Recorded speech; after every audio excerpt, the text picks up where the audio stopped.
Recently, there had been something pulling me back to the street where I lived as a child. A street as unspectacular as it was peculiar. Selin Street had the feel of a different world, and that is because each and every single house in our little neighbourhood looked exactly the same way. Not only did we have the same postbox and the same wooden window frames, but I swear we even had the same type of flowers growing in our gardens.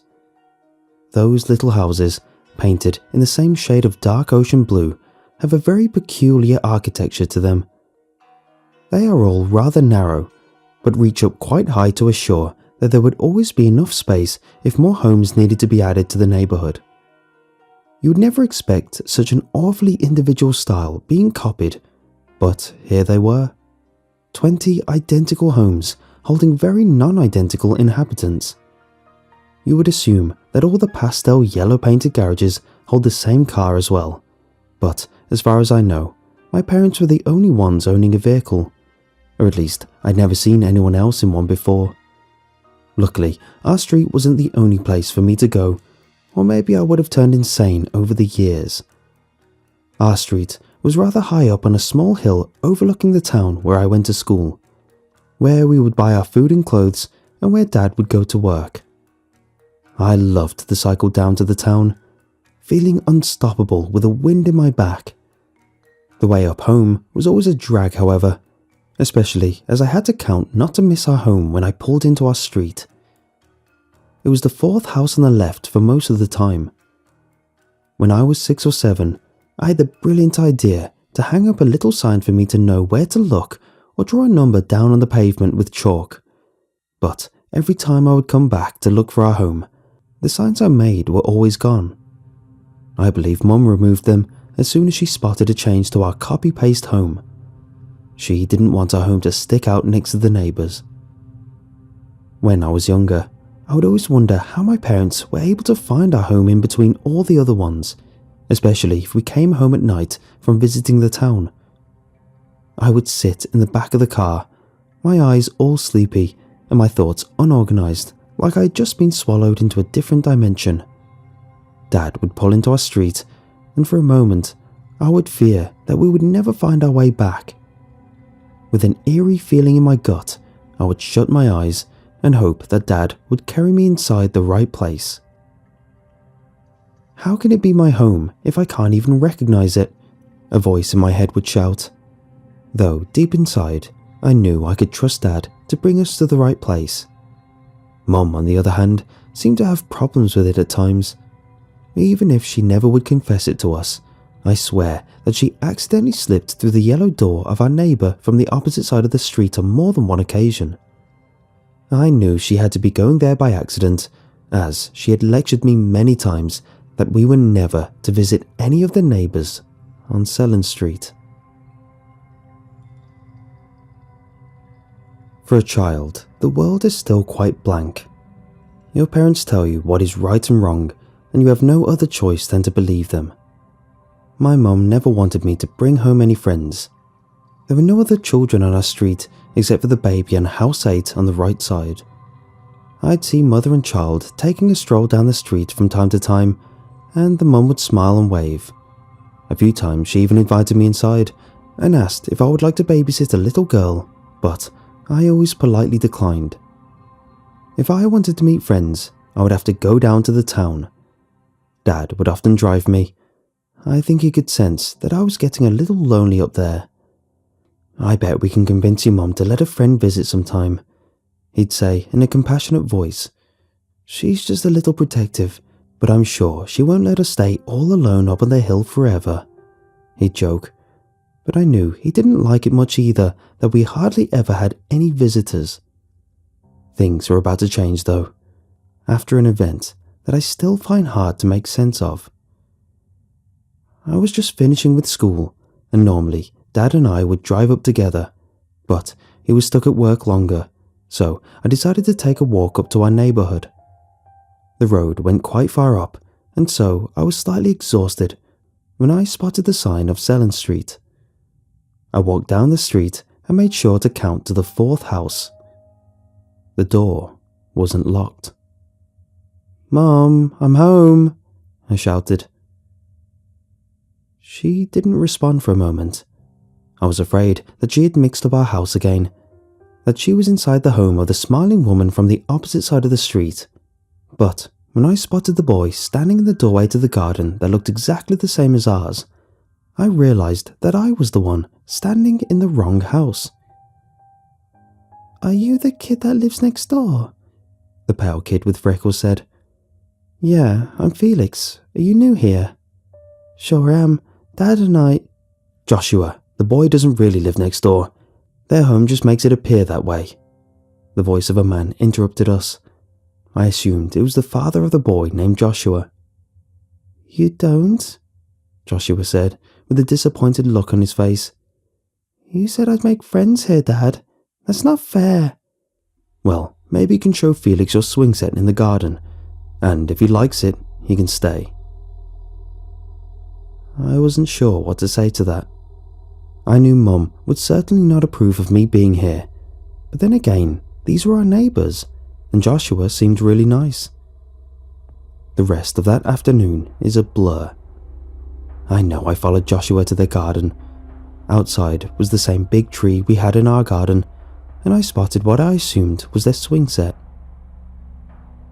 I'm not sure how it happened, but somehow I must have gotten stuck inside the rope of the wooden swing.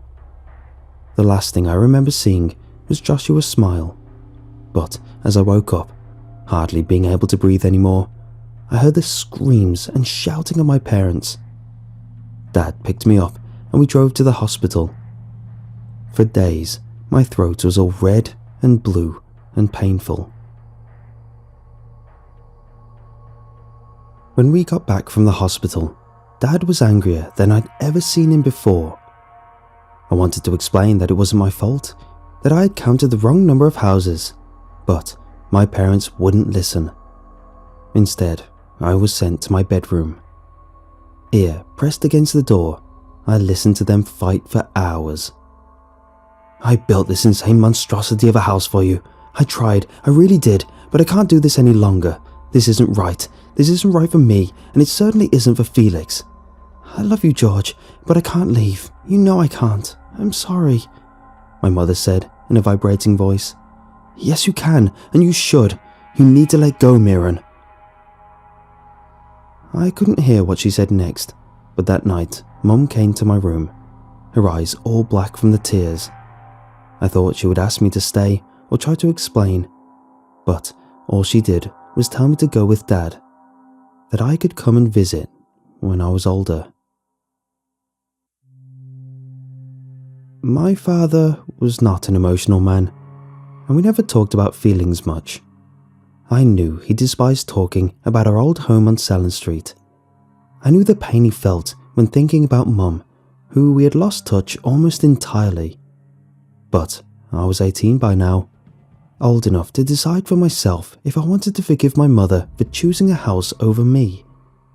I knew it was time to go back, but before I could do so, I had to talk to my father about the night we tried to forget, the night in which I visited the wrong house.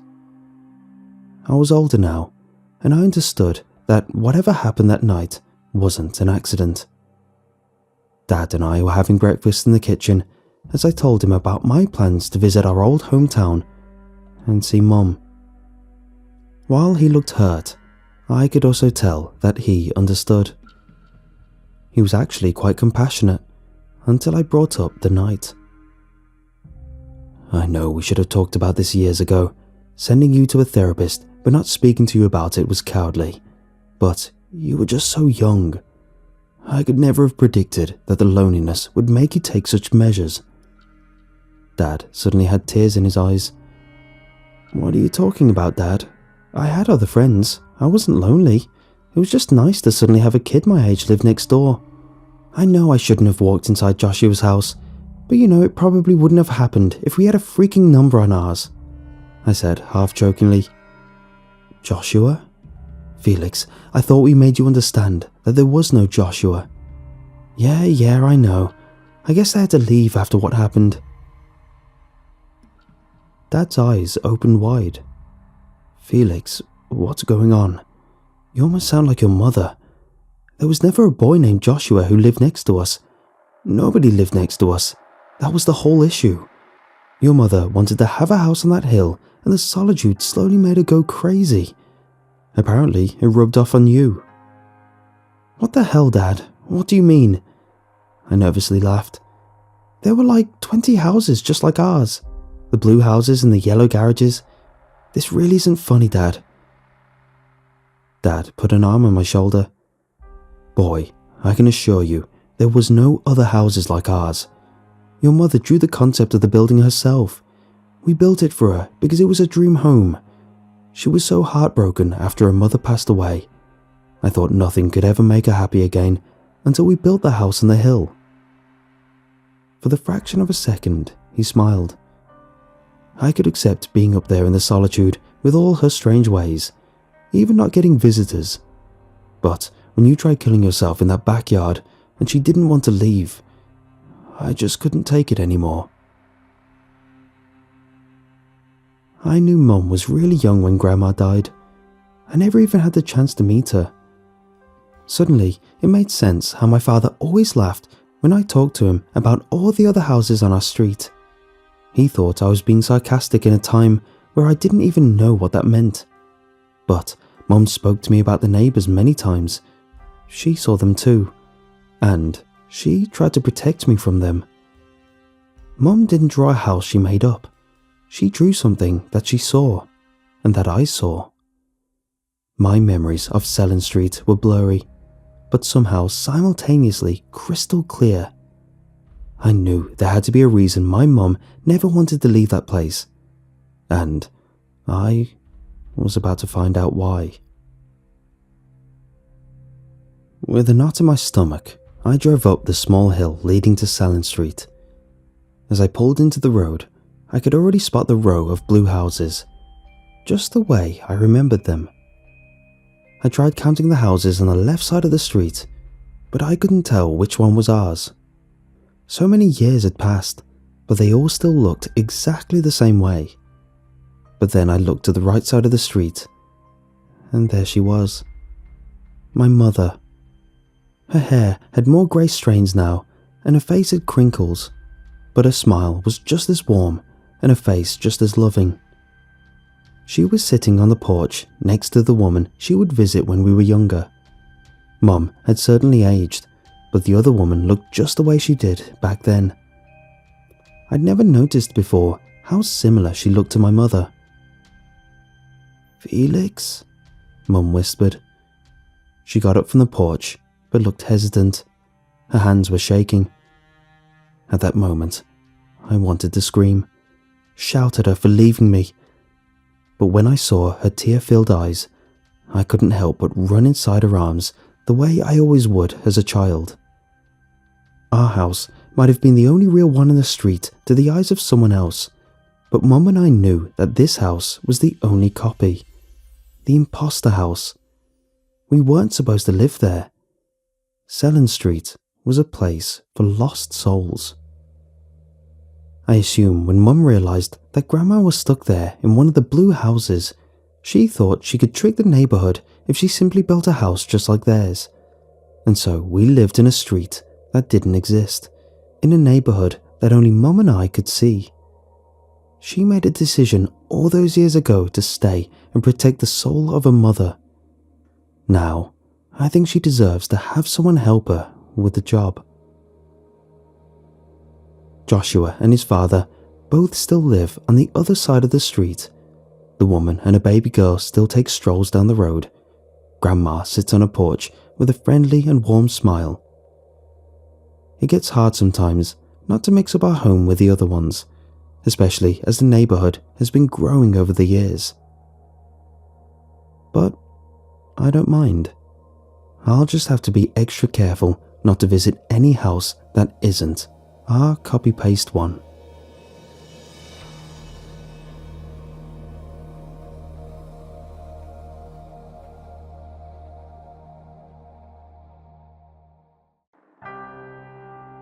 We weren't supposed to leave town. The government orders had been very specific about that. No travel between regions was allowed since the virus death rates had begun to climb again. The world had been struggling to recover as the virus had slowly receded. Life as we knew it had begun to resume as normal, with the addition of masks and social distancing. A vaccine had been fast-tracked and would be out in a year to a year and a half. We all relaxed and let down our guard pretty quickly, thinking the masks and watered-down hand sanitizer would keep us safe. The economy reopened quicker than expected against the warnings of infectious disease experts. Those experts quickly proved to be right, as the rates of infection suddenly skyrocketed again. As a security guard in a medium/high security mental health hospital, I was deemed essential, so I'd been continuing my full-time shifts. I patrolled the hospital grounds, responded to code whites, violent patients, searched for missing patients, code yellows, and documented everything in my trusty notepad.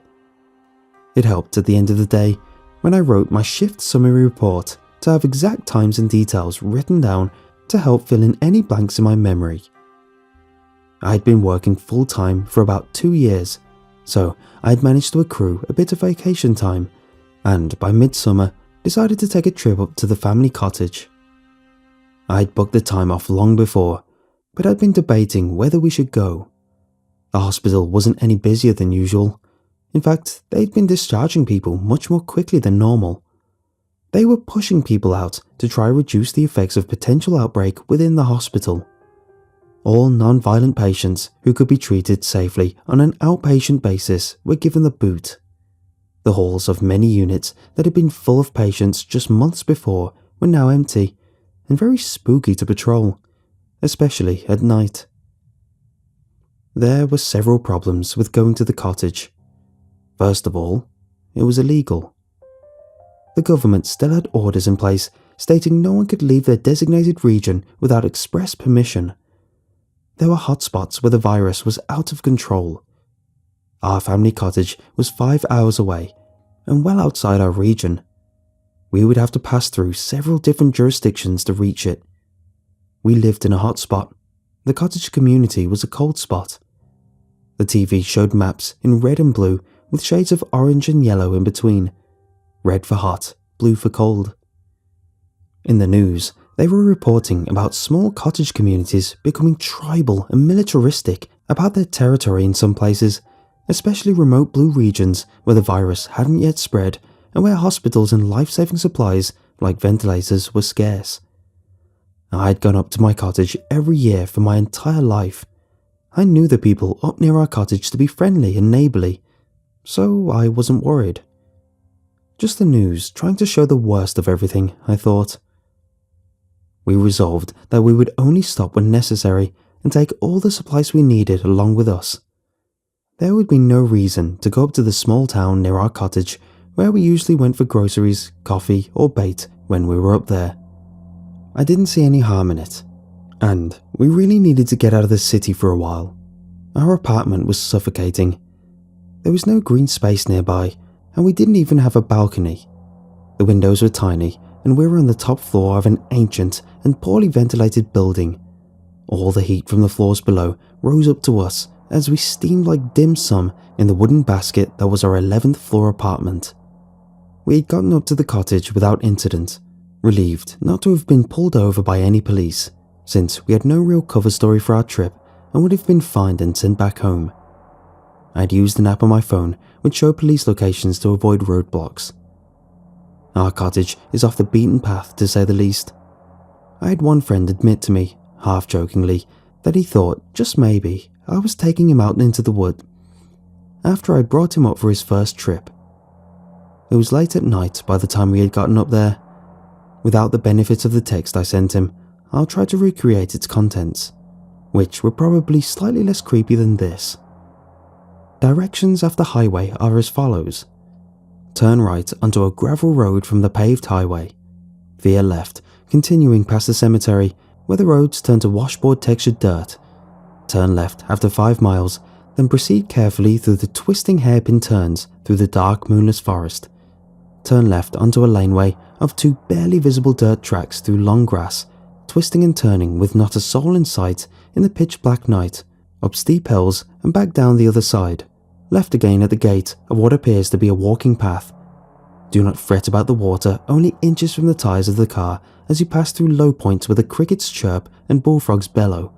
Finally, with increasing bumpiness, drive forward until you think, this isn't possibly a road anymore, and you will arrive at a small shack at the end of a drive, with still black water on all sides, a peninsula just narrow enough for a driveway, and a cottage with a small deck and fire pit area at the back, where I have spent many happy summers.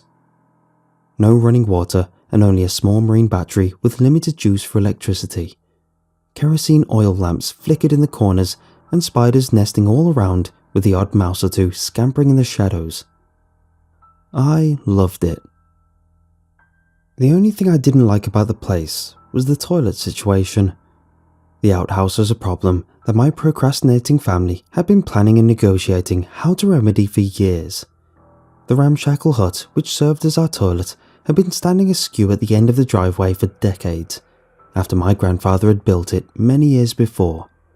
Snakes and squirrels nested in it, and giant spiders made webs inside the most inconvenient places.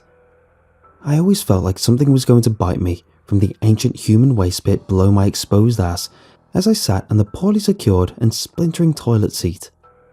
The worst part was that there was no light or window, so when you closed the door it was pitch black in there, and all you had to see by was the starlight through the wood slats on the sides of the outhouse and whatever dim an ancient flashlight had been pilfered from the cottage storeroom. We got up there late at night and the mosquitoes were ferocious. I pulled up my hood and dashed in and out of the cottage, bringing in luggage until it was all inside. My wife was already wiping down tables with disinfectant and tidying up. Mouse poop was scattered here and there and everywhere. I took out the broom and began to sweep. Eventually, the place was tidy enough that we could sit down and relax after our long drive. I opened the cooler and grabbed a beer, and Chloe surprised me by doing the same. She doesn't usually drink at all, and I drink pretty rarely, although slightly more at the cottage. The place always had a spooky feeling when you first arrived there at night. We were so isolated there, and it was so quiet, especially contrasted with the constant noise of the car on the road and the never-ending noise of the city.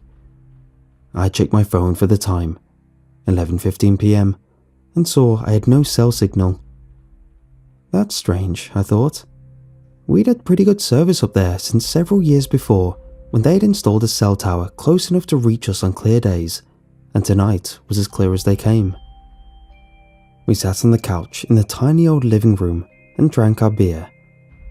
There wasn't much to do up there after dark, especially since we didn't feel like building a fire. Chloe pulled out the laptop and we watched an old episode of Community while we talked. Weird that there's no signal up here all of a sudden. I guess no Netflix tonight, I said. I downloaded a bunch of episodes before we left, she said. I breathed a sigh of relief. We had brought our auxiliary laptop and last I checked, it was dangerously low on content. We had been snacking while we talked for a bit, and my always troublesome stomach started to gurgle and do backflips, signalling an urgent need to hit the bathroom. Hesitantly, I made my way outside and began the 50-yard walk to the outhouse. I turned off my flashlight to admire the stars up above and let my eyes adjust to the darkness. The moonless night was beautiful. The sky above came into focus as my eyes adjusted and I saw the Milky Way start to appear in all its glory. Billions, trillions of individual stars of varying sizes and shapes stood out against the background of milky white, which featured prominently in the sky. Details you could never see decently from the city. Fireflies lit up intermittently in the distance ahead of me. My stomach gurgled again, and I continued on, reminding myself to be careful not to trip walking blindly over the uneven ground toward the outhouse. I paused outside the outhouse in the silent darkness of the forest. In the distance, a coyote howled. I braced myself for what was behind the door and opened the hook latch. I shone the flashlight inside and walked in, turned around, pulled down my pants and began to sit down. I looked to my left and screamed. A large family of bats had taken up residence inside the rickety old outhouse and were hanging from the ceiling in the corner, their eyes glinting red in my flashlight beam. There were dozens of them inside the outhouse with me, and I suddenly noticed their sticky, oozing guano covering every surface on that side of the outhouse. They woke up and began to beat their wings and shriek, swooping down at me and all around me, nipping at my face and neck. I jumped out the outhouse, my pants halfway off and the flashlight still laying inside the nasty guano-covered ledge beside the old beat-up toilet seat. I crawled away and pulled at my pants to run, zipping them up as I went, blood trickling down my face as I hurried inside. "Oh my god, what happened to you? Are you okay?" Chloe jumped up and ran over to me when I came inside. I told her what had happened and she led me over to the couch to sit. She grabbed a fresh bottle of water from nearby and poured it over my tiny bite marks and scratches covering my face and neck. I decided the only logical course of action was to head to the nearest hospital. I needed a rabies shot and some disinfectant at my wounds immediately. We got into the car and Chloe drove down the nauseating road through the forest to the nearby town, Bronze Lake, where they had a very small 24-hour medical centre. The fact that we were in the area illegally crossed our minds briefly, but neither of us chose to bring it up. If the hospital decided to call the police, the worst they would do was fine us and send us home, we hoped. When we got to the hospital, it was quiet, dark and empty, save for a few cars and a buzzing red fluorescent cross which lit up the parking lot. We walked up to the doors and saw a sign hanging there which instructed us to wash our hands and put on a mask from the dispenser to the right. We did so as a woman appeared unbidden at the glass door. The woman who answered the door turned out to be the nurse. She looked us up and down from behind a mask and face shield, took our temperatures and begrudgingly let us inside after we explained what had happened and begged her for a rabies shot and some alcohol to clean my wounds.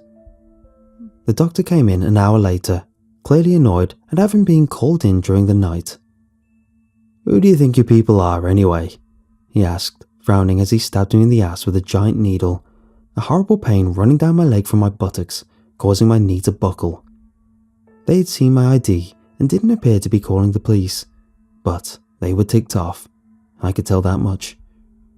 "You know, you're coming from one of those hot spots, one of the hottest spots in the country, and you come up here to our community, bring God knows what germs and viruses with you," he trailed off. I couldn't help but feel guilty, but also a bit angry. It's not like we were dirty or something. We had a right to visit our own property, didn't we? To check on it and make sure it was okay. I didn't say anything though. I just nodded my head feebly and apologised, saying we were just checking on a plumbing issue and would be heading back the next day. He didn't seem to buy any of what I was saying, just finished what he was doing and left, leaving his dirty needles and supplies for the nurse to clean up. She came in looking even angrier than before and told us to get out as she began nosily cleaning up the exam room. We got back into our car and I turned it on, backed out to the parking spot and headed back to the cottage. After a few minutes of driving, I looked in the rearview mirror and saw headlights behind us. It was unusual to see anyone on the roads at this hour of night before the pandemic, and since then it had been deserted everywhere. We had barely seen another car on the road, even in broad daylight, so it startled me a bit when a car began to follow us down our winding way back to the cottage. The gravel road continued on for a while, with houses on both sides of the road where locals lived. Handmade signs were posted here and there on lawns, but I couldn't make them out in the darkness. I assumed they were inspirational messages to first responders and healthcare workers, as had become the familiar trend. I tried not to worry too much about the car behind us. It was probably just a local on their way home from somewhere. But as we got closer and the car followed us down each turn, I began to get worried. "Is that car following us?" my wife asked. "I'm not sure," I said, trying not to scare her by sounding calmer than I was. I slowed down to a crawl, begging the car to pass me, but it stayed stubbornly behind me, its headlights now blinking bright as it pulled closer and closer to my bumper. I remembered a tip I heard somewhere. If you think someone is following you, pull over. I told Chloe what I planned to do, and I pulled over to the side of the narrow road, opening my window slightly and waving the car behind us past. The car pulled over behind us. It just sat there with its headlights on, and for a moment, I couldn't tell what was happening behind us. The headlights in my mirror were too bright. The car suddenly pulled away from the side of the road and sped away. I tried to get a good look inside, but couldn't see through the tinted windows of the old yellow Dodge Neon that drove past us. Trying to tell ourselves it had been nothing, just another car on the road, but we were both freaked out to say the least. After waiting for a while, I started driving again. The dust from the car which had been following us still hung in the air as we proceeded onward. We chatted nervously as I drove, trying to talk about something, anything else, other than what had just happened. "I think that doctor hit a nerve with that damn needle," I said. "Oh no," Chloe said soothingly. "Are you alright?" "Yeah, I think I'll be okay. It just feels a bit numb all the way down my leg. Not a good feeling at all." "Do you want me to drive?" Chloe asked. "Nah, I think I'm alright. It's not that bad," I said. In truth, it didn't feel good at all, but I didn't want to stop again, and I definitely didn't want to get out of the safety of the car, even for a second. "Okay, if you're sure." She looked worried. We finally made it back to the driveway of our place. Just 2 dirt tracks in the grass, barely wide enough for the car. I hadn't noticed when it happened, but the cloud of dust which was hanging in the air from the yellow Dodge had disappeared suddenly, and the air was clear again. The car had pulled into a property along the way somewhere. There were no crossroads in this area of the woods. I turned into the driveway and drove up the long and winding road towards the cottage. We got inside and locked the doors behind us. I told Chloe I was exhausted and ready for bed, and she agreed. We pulled out the futon and made the bed quickly before lying down and tossing and turning restlessly. Neither of us could sleep despite the late hour. We were both on edge. The cottage was completely silent until we heard a noise. Kurr, shh, kurr, shh, kurr, shh. "What is that?" Chloe sat in the darkness. Whatever it was, it sounded familiar. It was a noise I had heard 1,000 times before. But what was it? It sounded like it was coming from the front of the cottage. Kurr, shh, kurr, shh. The noise continued on like that for a while, and we were both too afraid to go outside and look. You ever hear a sound late at night when there's no one around and you're home alone and think, that noise sounded like it came from a person, but it couldn't have been. There was no one home, and that noise had come from the basement. Those footsteps, that cough, the silent tapping of an impatient foot, it was all in your head. It had to be. That was what this noise was like.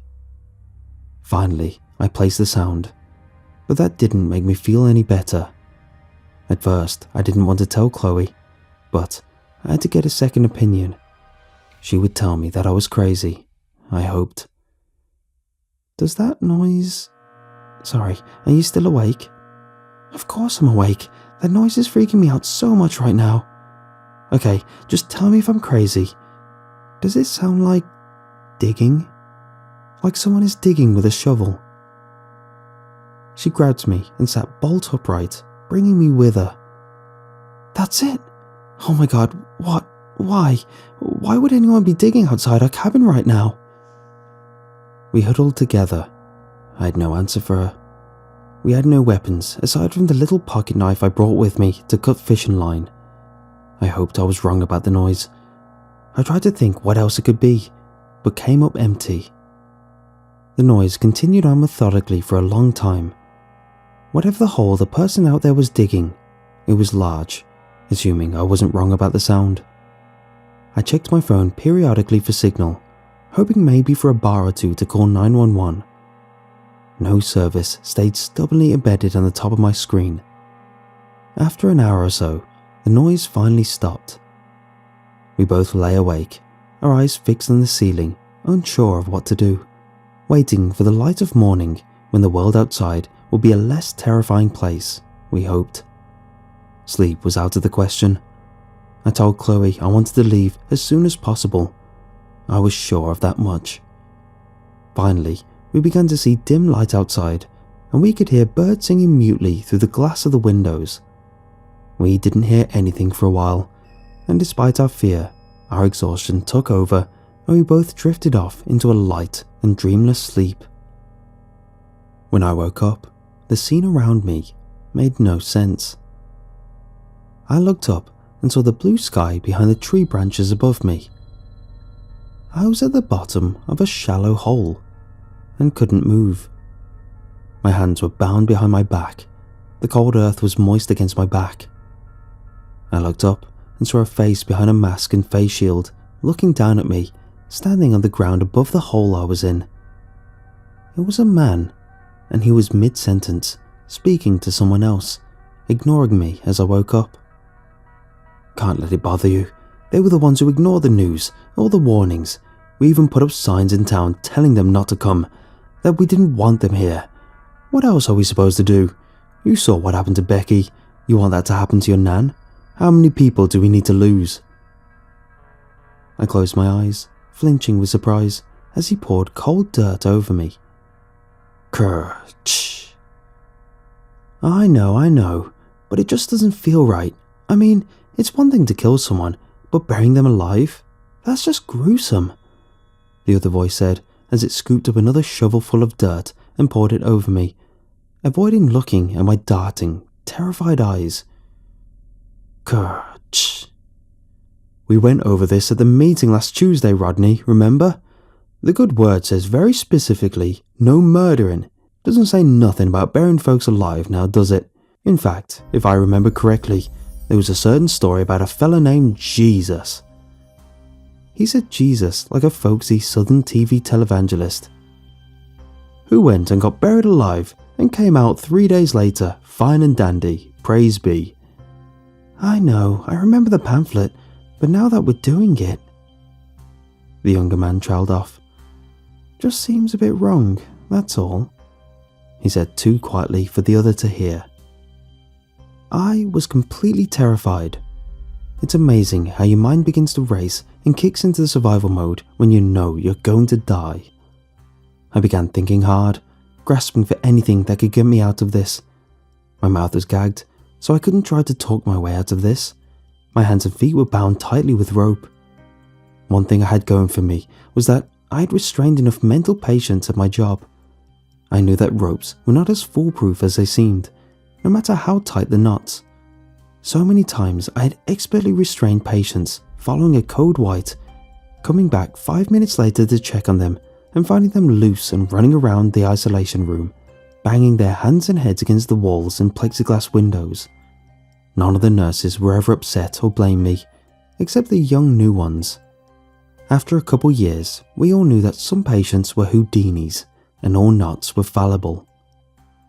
I began to move my wrists around, bending the rope and trying to create space. Kerch, kerch. By the time I was completely covered in dirt, I had the rope loose enough that I could almost pull my thumb through. I couldn't breathe and was struggling not to panic. My years of swimming classes and lifeguard training as a young man came back to me, and I tried to control my breathing. I had the two men packing up their equipment and trudging off. I tried to control myself and wait as long as possible, knowing even if they had left, they could be watching to make sure we didn't escape. It only took a few minutes to run out of air, so they wouldn't have to wait long to know for sure we were dead. I finally had my hands free. My wrists were raw and bleeding from the friction of the ropes in my skin. I could hear Chloe's muffled cries through a gag from her shallow grave right next to mine. I waited a few more moments and then could take it no longer. I had to get to the fresh air above. Who knew how long it would take to dig my way out? It was possible I had already waited too long. I began to wiggle my hands out from behind me and tried to dig at the loose soil above me. The grave was shallow, so I knew I didn't have far to dig. The locals had depended too much on their ropes to hold me, but I was a Houdini. I used every last ounce of muscle I had to burrow and push my way up through the loose dirt above me. I pulled my upper body out of the ground until I was partially out, waist deep in soil, before pulling my legs out with a mighty effort. I realized with alarm that the soft and muffled noises from the grave next to mine were no longer audible. I scrambled over to the dirt pile next to mine, pulling fresh soil off in great mounds with my blooded hands. A few fingernails had come off and ended up in the pile of dirt, glinting in the sun. After digging like mad for a minute or two, my fingers bumped up against something cold and hard. I looked closely and realized it was her forehead. I continued to dig around her face and managed to unearth her head. She didn't look like she was breathing. I don't really remember the next few minutes that well, except for the sobbing and the weeping, as I hastily pulled more dirt off her body, committing to doing CPR once I had her up and out of the dirt. I finally got her onto the solid ground above the shallow grave and checked her pulse. It was there. Beating weakly, but it was there. I looked down at her throat to check her airways. It was occulted with dirt. I reached in and pulled out a chunk of earth which had clumped together and gotten lodged in the base of her throat. I cleared the dirt around her nostrils away and saw she was breathing shallowly. I tried a sternal rub, a quick maneuver used to check if someone could be brought back to consciousness through pain infliction. I rubbed hard with my knuckle against the bony prominence of her chest. Chloe! I tried not to raise my voice too loud, worried the locals might still be close.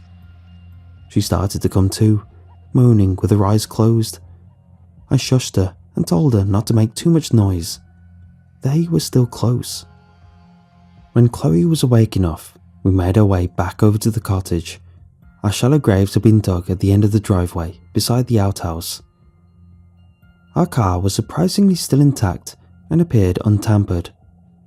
I couldn't understand why they hadn't taken it. I checked underneath and all around for booby traps, but didn't see anything. I told Chloe I would start it, that she should wait a little ways away in case it was rigged to blow up or something. I wanted to get the hell out of there. I started the car and waved Chloe to get in. We drove away, leaving our luggage and all of our belongings behind.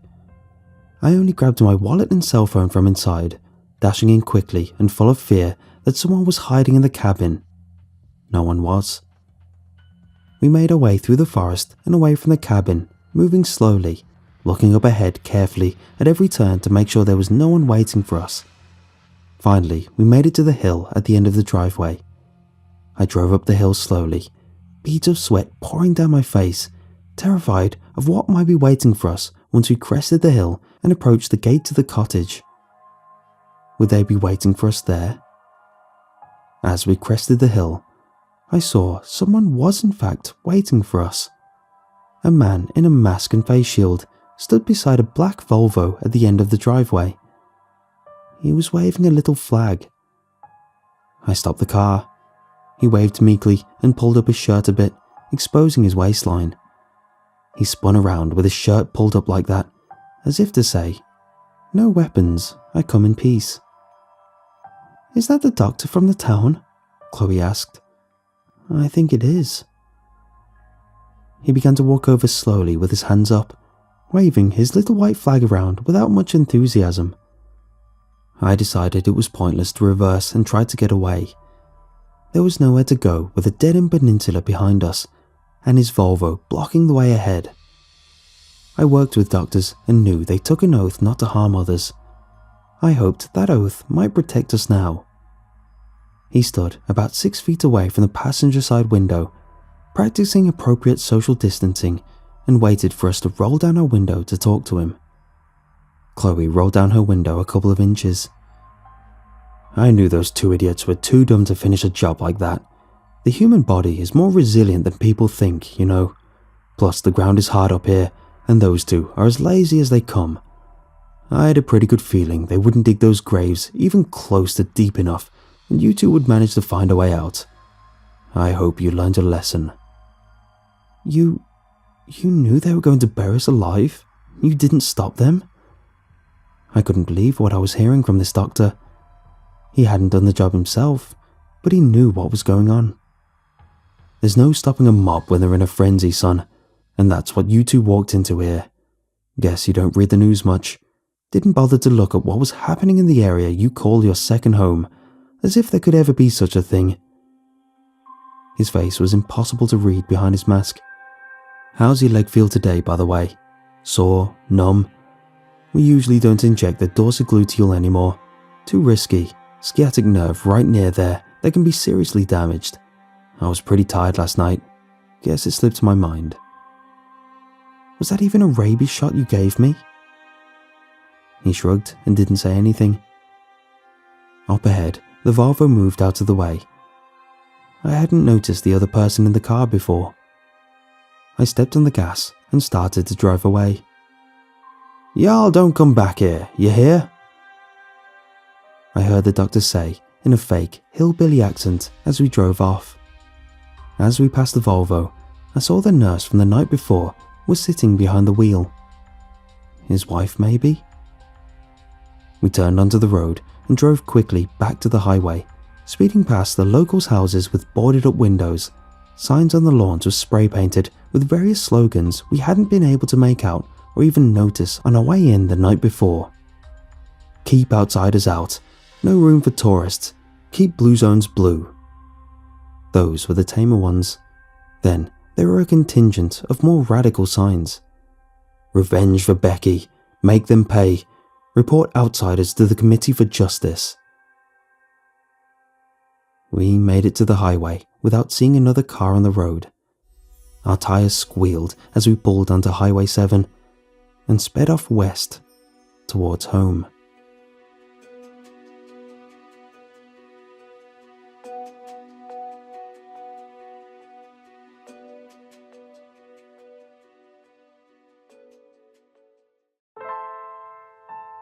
This all started about 4 months ago. We were looking at apartments together. Amy was so excited. This would be our first apartment together. I can still recall the happiness in her voice when she talked about organising our bedroom. We finally settled on a newly built apartment building in a new development. The apartment was beautiful, but there wasn't much nearby. Just a grocery store, railroad tracks, and a pond. Amy expressed the joy of walking down to the pond and feeding the ducks. We signed our lease and began moving in. We spent the first few nights at our old apartment. My parents were bringing up their truck to move my bed in, but they were out of town for a few days. We finally were able to bring my bed over, and Amy and I were officially moved in. I bought a bottle of champagne to celebrate. It was one of the happiest days of my life. All of that came to a crashing halt when I woke up the next day. I was a little bleary-eyed and hungover, but I noticed Amy wasn't in the bed with me. I looked up to see she was standing in the corner of our room, face turned away from the wall. "Amy, what are you doing?" I asked. No response. She didn't move. She didn't turn around. Nothing. "Amy, what's wrong?" I got up and put my hand on her. She was stiff as a board. I tried to pull her away from the wall, but she wouldn't budge. I pulled with all my might, but I couldn't break her away from the corner. It's like she was magnetized to the wall. I started to freak out and called 911. I told them I needed an ambulance and that my girlfriend is unresponsive. While I waited for the ambulance to arrive, I reached out to her parents. "Hey, it's me, David. You guys need to get in now. I found Amy standing in the corner and she won't respond." "Who is this?" her father asked. "It's me, David. Didn't you hear me? Your daughter is in trouble and you need to get here fast." "I don't know, David, and I don't have a daughter either. I think you have the wrong number, pal." He hung up on me. I frantically looked through my phone to see if I called the wrong number. I didn't. I could see all the previous times I'd called that number. I even found the text conversation with him about planning Amy's birthday. Her father, Phil, likes to joke around, but he took it too far this time. I called him back, straight to voicemail. I yelled into my phone. "Look, Phil, I don't know what your problem is, but this is no time for jokes. Something is severely wrong with Amy and you need to get here now." As I hung up the phone, there was a knock at my door. It was the police. I opened the door and explained everything. I took them into my room to see if they could get her to move. "Son, is this a joke?" the officer asked. "What do you mean? Please, just see if you can help her." "Where is your girlfriend?" the officer said. "There's no one in that corner." I couldn't believe what I was hearing. I became explosive and started to yell. "I don't know what's going on here, but you need to help my girlfriend. I need to know if she's okay." The officer told me to calm down or he would detain me. After a quick sobriety check to make sure I wasn't on drugs, he decided to leave. I begged him to stay and help her. He told me to stop wasting the police time and then left. I ran back over to Amy to see if I could try and move her. She was still standing in the exact position, hadn't moved in an hour. I bent down to get a look at her face. She had a blank expression. I noticed that she was still breathing and blinking. "Please, Amy," I begged. "Tell me what's happening." I tried to move her again to no avail. That's when I looked up and realized that a plant that she kept on the windowsill was gone. When I looked around the room, I noticed everything she owned was gone. I ran into her closet. All of her clothes had just disappeared. I frantically ran all over the apartment. Nothing. Everything she owned that we spent days moving into this place had just magically vanished. Even her car was gone. I decided to contact the property office to see if they caught anything that happened to a car on camera. When I explained the situation, they told me that I rented that apartment by myself. "What? No, I didn't," I cried. "You guys saw Amy. You saw Amy and I sign the lease agreement. Can you please just look through the parking lot footage from last night?" The guy said he would, but assured me that my signature was the only one on the lease agreement. I went to find my copy, and sure enough, all her signatures and initials had disappeared from the paperwork. I felt like I was going to vomit. My head was spinning with a million questions. I spent the next few hours trying to get Amy to budge from that corner. I eventually gave up and cried myself to sleep. When I woke up the next morning, my situation hadn't changed. She was still standing in that corner, hasn't changed position since I first saw her. I tried to move her again, but she was like a rock. I noticed she was still blinking and breathing, so I tried to communicate. "Amy, if you can hear me, blink twice." Nothing. I decided to ask again. "Amy, if you know what's going on, blink twice." Again, nothing happened. She didn't really seem to be blinking in a pattern or anything, just blinking sort of normally. I felt like I was losing my mind. I had no answers to why this was going on. I spent the day trying to contact her family and friends. Everyone had pretty much the same response. They all claimed they didn't know her and had no recollection of who I was. She was an honor student in high school and always made the honor roll. I tried searching the internet for any school records. Nothing. It was like Amy had vanished off the face of the earth, yet she was still back at our apartment. I spent the next few days searching the internet trying to find any information on Amy.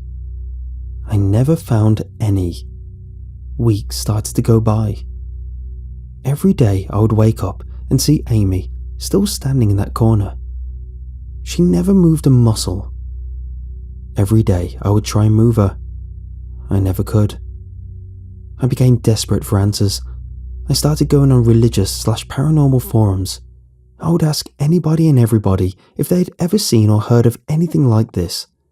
I went to forums on Christianity, Judaism, Islam, Hinduism, pagan, paranormal investigator, even magicians. I asked everyone I could. Nobody had any answers. Nobody had ever experienced or heard about anything like what was happening to me.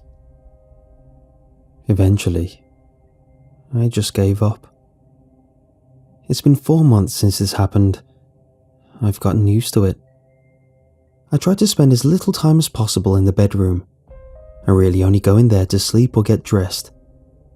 I feel so heartbroken, like I've lost Amy. Yet every night I see her just standing there. She hasn't moved one bit in 4 months. Still just blinking. Still just breathing. I could just sleep out on the couch, but I like listening to her breathing when I'm trying to sleep. Hearing her breathe is soothing to me. I see her every day, but I feel like I've lost her. This apartment is so quiet without her. I miss her voice, her smile. I miss the arguments, and most of all, her bubbly personality. It pains me so much to look at her now, just to see her standing there, not moving. That blank expression every time I look at her face. I can't take this anymore. I was planning on finding another place to live and move on. Then, yesterday morning, the unthinkable happened. She moved. I woke and found that Amy was no longer in the corner. She was standing at the foot of my bed. She had a big smile stretched across her face. Her teeth were showing. She was no longer breathing or blinking. She was staring directly into my eyes. I just sat there in shock. I have no idea how long we were staring at each other. Neither of us moved a muscle. Finally, I cried out, "Amy, what's going on? What happened to you?" She didn't say anything to me. She started slowly lifting up her hand and stretching it towards me. It was as if time stood still. She never broke eye contact. I yelled out, "What are you doing, Amy? I haven't spoken to you in so long. Please, just tell me what's happening."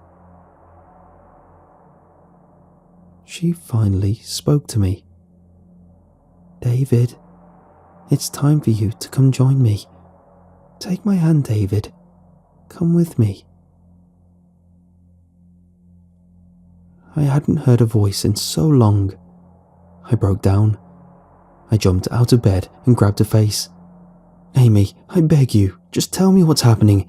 What has been going on with you?" She never spoke another word after that. She just stood there, smiling with her hands stretched out. She never broke eye contact with me. I decided that I can't stay here anymore.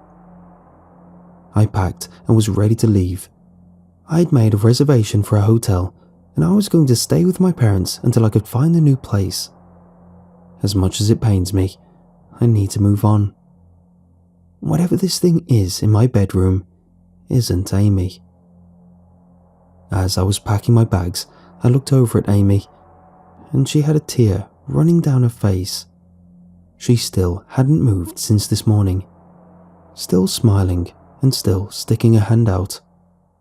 Amy and I had been through so much together. She was the love of my life. It was like my heart was being ripped out from the thought of leaving her here. I decided to cancel my hotel reservation and spend one last night with her before going to my parents. As I laid in bed, I had this incredibly uneasy feeling. She wasn't breathing this time. Every time I looked up, all I could see was her standing there, still smiling, staring right at me. I didn't sleep well that night. When I woke up, I'd received dozens of texts and phone calls. All of them were from unknown numbers. Every text I read was apparently sent from Amy. They were all urging me to come join her. All I have to do is grab her hand. I started to listen to the voicemails. It was Amy's voice. She was crying. "David, please, I need you to come with me. Please, I need you to grab my hand." Every single voicemail was the same. I looked back at Amy. She still had a hand out. I miss her so much. I would like nothing more than to see her again. I've already sent goodbye texts to my family and friends. A lot of them are trying to call me right now, but I'm not answering. As I'm writing, I noticed Amy's eyes have started to bleed, and her smile has become a lot more twisted. I hope I'm making the right decision here.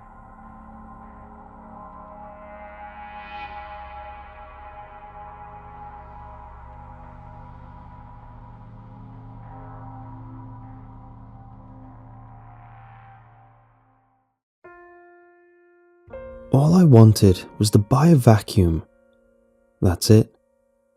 Mine completely gave out on me halfway through cleaning the house, so I have half a really nice carpet and half of it's a complete disaster. So I hopped on the computer and navigated my way to Amazon. I had recently deleted cookies and my browser history, so I wasn't automatically logged in like I'm used to. When I went to log in, the page refreshed and asked me to confirm if I was a human, so I clicked the checkbox and pressed continue. The page refreshed again, and the robot check showed up again. Thinking nothing of it, I pressed the checkbox again and pressed continue. That must not have been enough for Amazon, because when the page reloaded, I was presented with a set of pictures. Above the pictures read, "Click all pictures with a car in it." This was a bizarre request, because all the pictures were of a forest. Just different angles of deep green leaves and towering trees. With a sigh, I clicked continue as there were no cars for me to click on. The page refreshed and once again said, "Click all the pictures with a car in it." This time though, there weren't any images to click on. I could see a thin black line that bordered where the images should have been, but nothing was contained within them.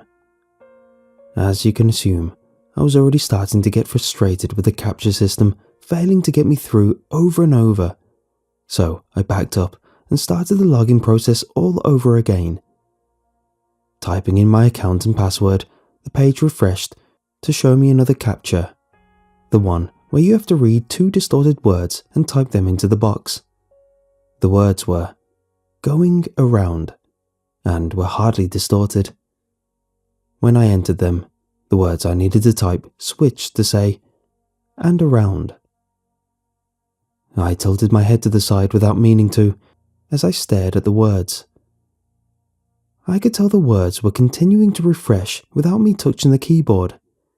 The words just kept repeating, "and around, and around, and around," getting more and more distorted as it went on. I tried to click the enter button, and the page finally offered new words. This time, the CAPTCHA said, "Going where?" Something in me decided that the vacuum could always wait for another day, and I clicked the red X to close the page. I went to go make a status about the strange experience on Facebook to make some light of it, as it had admittedly left me feeling a little uneasy.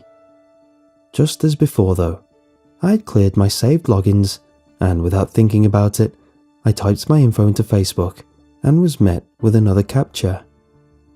This one didn't seem out of the ordinary though.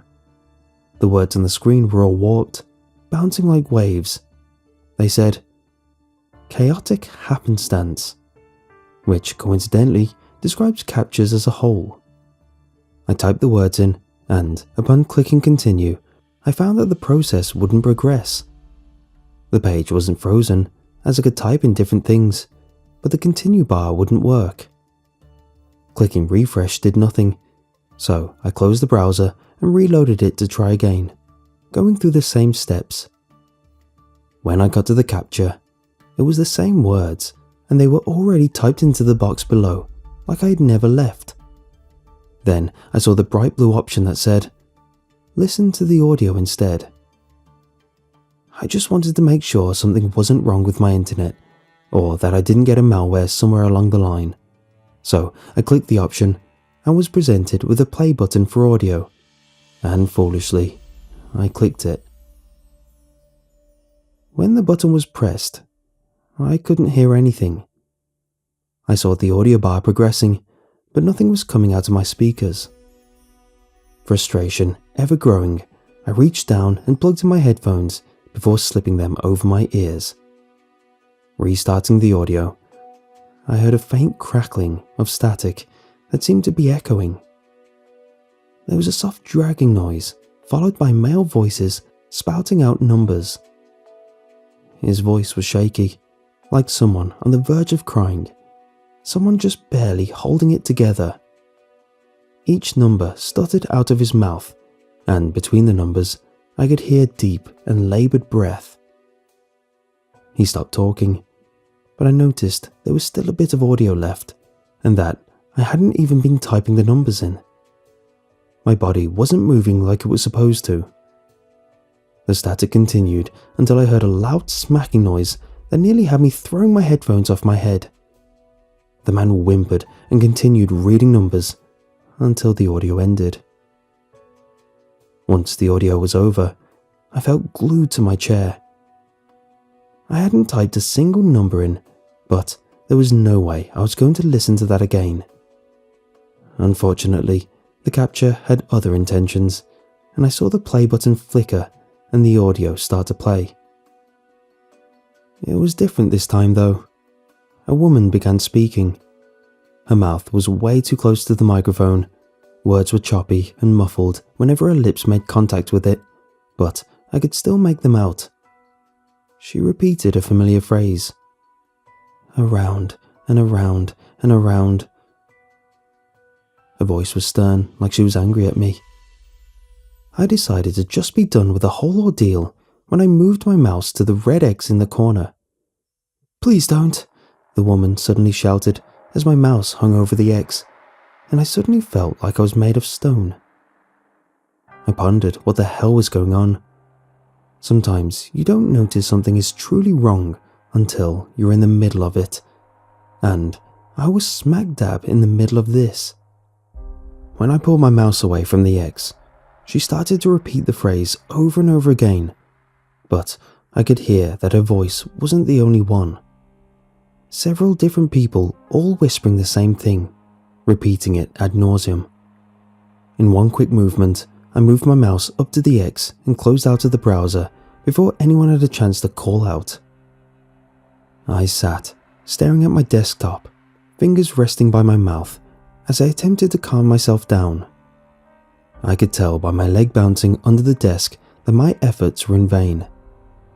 It was then, peering at my wallpaper, that my heart nearly flipped over. I had been using pictures from my vacation my family went on as my wallpaper. It was a slideshow that would cycle through them. Every so often, a picture of a forest would cycle through. There were several different angles from the trees, because my mother wasn't that great with using the camera yet, and she wanted to practice. I didn't recognize the pictures when the CAPTCHA used them because there was no context and they were so small. I could feel my teeth sinking into my skin as my nerves built up. Could CAPTCHA do that? Pull up pictures from your drive to use? If they could, why these pictures? A box appeared on my screen, a very familiar one. It was a text CAPTCHA, words clearly displayed in front of me. Listen again.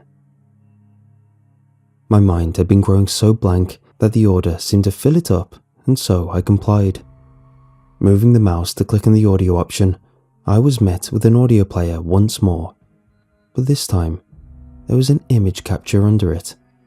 It said, "Pick which one," and displayed a grid of people. Pictures all taken from odd angles, like around corners or through windows.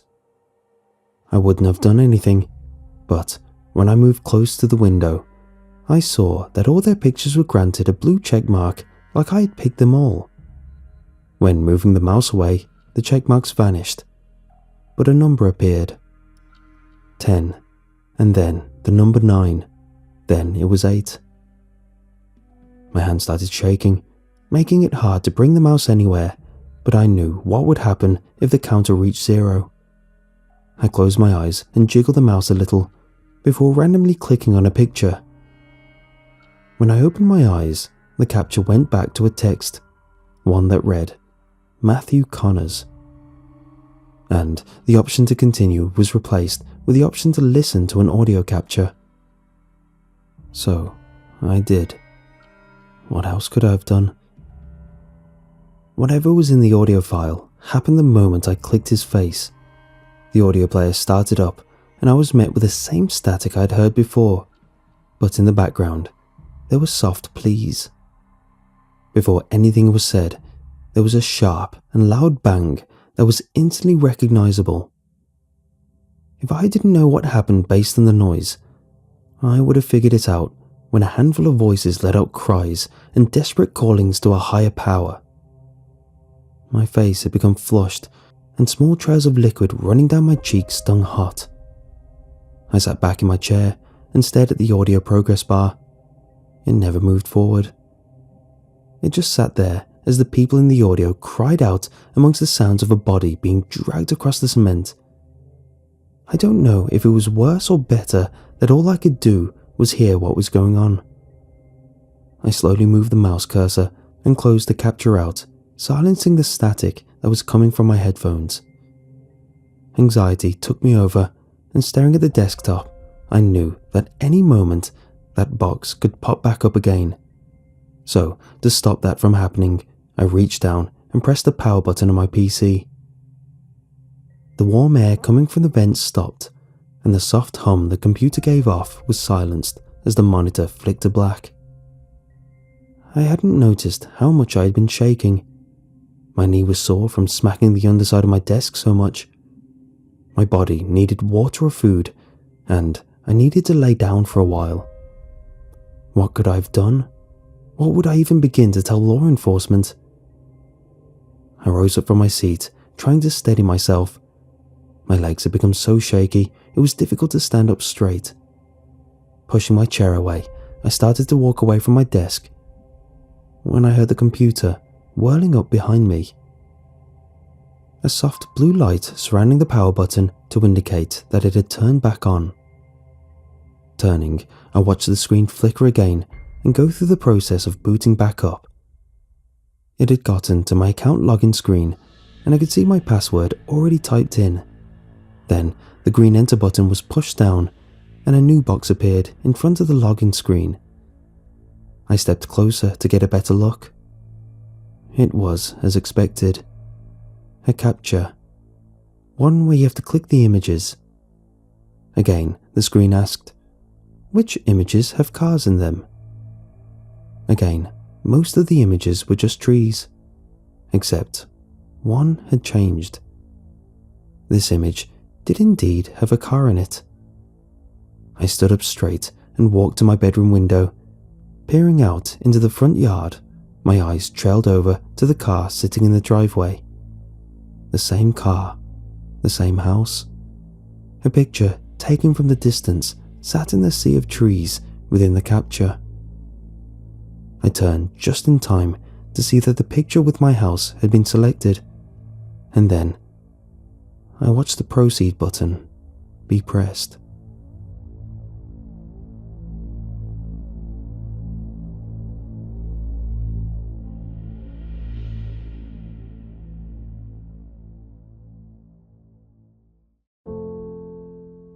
Hey look, it's Doo-Doo Pile! Before I could turn and see who was cackling, something hit my back hard. I stumbled, my feet catching on the uneven ground I was walking on. I fell face first into the wet dirt. I looked up in time to see them riding away on their bikes and groaned. Of course, I had to be wearing a white t-shirt today. My mom was going to kill me. I sighed and pulled myself up, tried to wipe the dirt off my shirt, and continued on my way to school. It's all I could do, really. With a name like Dewey Pile, big ears that stuck out, and huge glasses, I was destined for a life of merciless teasing and bullying. And in a town as small as Beaver Falls, I was never going to escape it. Beaver Falls is an odd little town. With a population of under 1,000, we're a bit behind the times, lucky to even have electricity. The phone lines only worked when they felt like it, access to the internet was rare, and hardly anyone had a cell phone because they almost never worked. We all blamed it on the rain. It was always raining in Beaver Falls. I'm just a kid, but I've never seen the sun shine here. It's either pouring rain, drizzling, or thick grey clouds block out the whole sky. If you leave town, eventually you'll see the sun. But most people don't leave for long. They always come back. Those who do make it out and don't come back are never heard from again. Every so often, you can hear yelling and screaming from somewhere beyond the town. I've heard it my whole life. Sometimes people just stop and stare off in the direction of the screams, a solemn look on their faces. I asked everyone I can about it, but they never give me an answer, just a sad look and tell me not to worry about it. And then there's the beavers. I used to think they were a myth, just something parents used to scare their kids. If you don't behave, I'm going to feed you to the beavers. If you lie down, the beavers are going to come get you. Bad kids go see the beavers. Is that what you want? But as you get older, you start to realize the beavers are a lot like Santa. They don't exist, just something to keep the kids in line. Or at least I thought so, until I woke up at night. My watch read 3 a.m. My parents had gotten me a new digital watch last week for my birthday.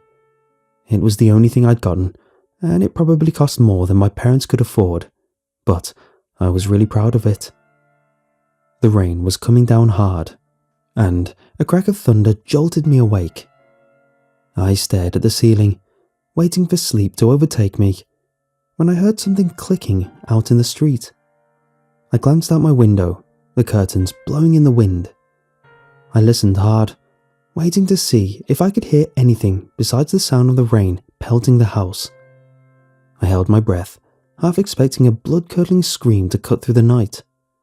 Then I heard it again, and my heart dropped. A faint clicking noise, followed by the sound of something heavy being dragged. It was coming closer to the house. I tore out of bed and up to the window, straining to see what was making the noise. I was breathing too heavy to hear anything else. I felt on edge, every nerve of my being waiting. My heart pounded and my eyes strained to see the slightest movement. But my heart stopped and my insides froze when I saw it. As something walked into the dim light of the street lamp, I froze. It was huge and hairy. I blinked and rubbed my eyes, trying to see better, but I left my glasses on the nightstand. I raced back to my bed and pulled them on, but by the time I got back to the window, it was too late. Whatever it was gone now. "Mom! Mom!" I screamed. I was panicking now. It's here, I thought. What if it attacked the house? Was it here to kill someone? Would it carry someone off? But my mom never came. I ran out of my room, down the hall, and into my parents' room. My dad was snoring loudly, likely passed out with the help of his good friend Jack Daniels. "Mom! Mom! There's something outside," I whispered, shaking my mom. "Don't wake your father," she whispered, her words heavy with sleep. "It's just the beavers." She rolled onto her side and dropped off to sleep again. I wandered back to my bed and sat on it. My head was buzzing with confusion. So much for that, I thought. Were they real? Did I really see a giant beaver? If they were real, then what did that mean? From then on, I looked at my life a little differently. If the beavers were real, then what else was? Of course, none of my classmates believed me. There was only one school in Beaver Falls, and it was way outdated. It desperately needed repairs. It was overdue for a new roof, and it leaked every time it rained. The desks were old and rickety, and some of the textbooks were missing pages. We didn't even have a schoolyard for recess. With all of the rain, there was no point. We spent our lunch and recess in the classrooms. Every year, you were stuck with the same kids through every grade. All the students in each year fit into one classroom, and one teacher taught everything each class would need. They were tired and overworked, and from the state of it, so was the school. We were in 5th grade now. "No way, you're crazy. They're made up. What's next? You believe in Santa and the Easter Bunny?" My classmates sneered at me. I hung my head and went back to my desk. It was raining as usual, so we couldn't go outside for recess. We were stuck in the same classroom all day. My classmates were so adamant though. Had I imagined it? I was so enraptured in my thoughts about the night before and the beavers that I missed most of the questions in the math quiz that day. Mrs. Wilson handed us our graded quizzes and we left for the day. She gave me a stern look and a big red F glared back at me from the paper. I sighed and started making my way home. "I've seen them too."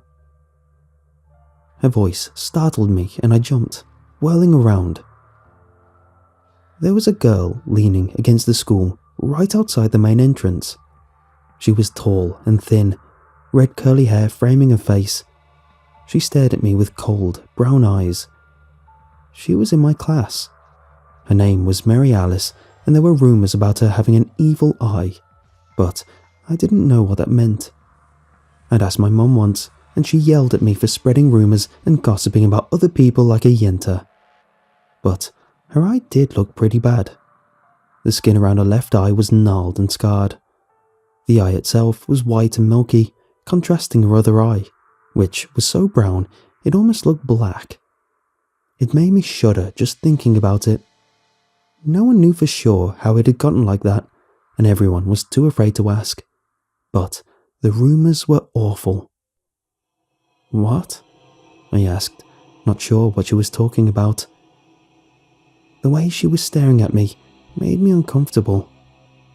"The beavers, I've seen them too. My grandma said they come into town sometimes when they get hungry," she said, pushing off from the wall and walking past me. She turned back and looked at me, tilting her head to the side. "Are you coming?" I just stared at her. She shrugged and continued walking. "Wait," I scrambled after her. "When did you see them?" "From time to time. They only come at night. My grandma said they used to live here, but when humans started settling here, they retreated into the forest. She said when they come into town, they're looking for people who have been bad. They carry them off and they're never seen again." "Where do they go?" I asked. She didn't answer, but the look she gave me turned my mouth dry. I swallowed hard. We walked in silence for a while, gravel and dirt crunching under our sneakers. It wasn't raining, but thick clouds in the sky threatened a torrential downpour. I glanced at Alice, wanting to ask her about something that was nagging me, but afraid of what her answer might be. "What?" she sighed, not even looking at me. Had she known I was staring at her? Would your grandma know about the screaming?" I asked. It came out as more of a hoarse whisper. "She said it's the bad people." Mary Alice looked down, like she was trying to choose her words carefully. Her voice was quiet. "She said if you're bad, the beavers come to get you. They carry you off and then they eat you. The screams are from the people eaten alive. They use your bones to build their dams." I suddenly felt sick to my stomach. I wished I hadn't asked. We walked in silence for the rest of the way. I wondered why she was even walking with me, but I didn't want to ask. Mary Alice never talked to anyone. Mary Alice didn't have any friends. Everyone stayed away from her because of her evil eye. When my house came into view in all its dilapidated glory, my heart sank. The house needed a lot of work, but Dad was always too drunk to fix it, and he wouldn't allow Mom to do anything. He said it was man's work. but then he just spent the afternoon passed out on the couch. Mom tried to call someone once to come clean the gutters, and it didn't go well. And now, as we approached my house, I could see my dad was sitting on the porch with a bottle of whiskey in his hand. Even from where we were, I could see he had a mean look in his eyes. Mary Alice stopped when she saw him. I stopped too, and looked at her curiously. I felt a little embarrassed about the state of my house and my father, but it was pretty common in Beaver Falls. Mary Alice was standing perfectly still, rigid and tense. She squeezed her eyes shut and pressed her fingers to her temples. "Hey, are you okay?" I asked. "Is that your dad?" She struggled to speak through clenched teeth. "Yeah, why?" "I gotta go," she said simply. "Whatever happens, don't leave your room tonight. It'll be over soon." Then she turned and walked back the way she had come. Her words hung heavy in the air. What did she mean? It occurred to me that Mary Alice lived on the other side of town. I looked back at my dad. There was a cold, hard look in his eyes. I fought the urge to turn and run, and instead forced myself to walk closer to my house. Dad could be unpredictable when he drank, and I couldn't remember a time when he didn't have a bottle in his hand. Sometimes he just passed out and did nothing. Other times he was cruel. Mum always sent me to my room when he was like that. But sometimes, at night, I would hear him crying, telling my mum how sorry he was, begging her not to leave him. I wasn't sure why we didn't leave him to rot in this house. I asked my mum once, but all she said was I would understand when I was older. She had an odd look in her eye then, like she was hurt or something. I walked the rest of the way to the house, trying to ignore my father leering at me. I averted my eyes, but I could feel his gaze on me. "Ah, that your girlfriend? A pussy like you. Thought you were gay." He took another swig of whiskey. I ignored him. "Hey, I'm talking to you, boy. You ought to show me some respect." He grabbed my leg as I continued up the steps to the front door, but missed and fell over, tumbling down the steps and landing on his back on the ground. Whiskey splashed all over the steps, the ground, and my dad. He sputtered as I looked at him. He was pathetic. You waste of space. Get back here." He let out a string of curses as I went inside. My mom was in the kitchen washing the dishes. "Just ignore him, Dewey," she said, folding me into a hug. She pulled back and looked at me. "Why don't you go to your room? I'll bring you something to eat later. Best just to stay out of his way." I nodded and retreated to my room, shutting the door behind me. I spent so much time here. Sometimes it felt like a prison, but it was the place I was safest from Dad. I sat at my desk and started on my homework. It wasn't long until I was bored and looking for something else to do. I pulled a comic book from my bookshelf and started reading that instead. I lost track of how many hours passed. The sound of something crashing somewhere in the house broke my concentration. I looked outside to see the sun had already set. Muffled yelling brought my attention back to whatever was happening in the house. I got up from my bed and crept to the door, pressing my ear to the crack between it and the doorframe.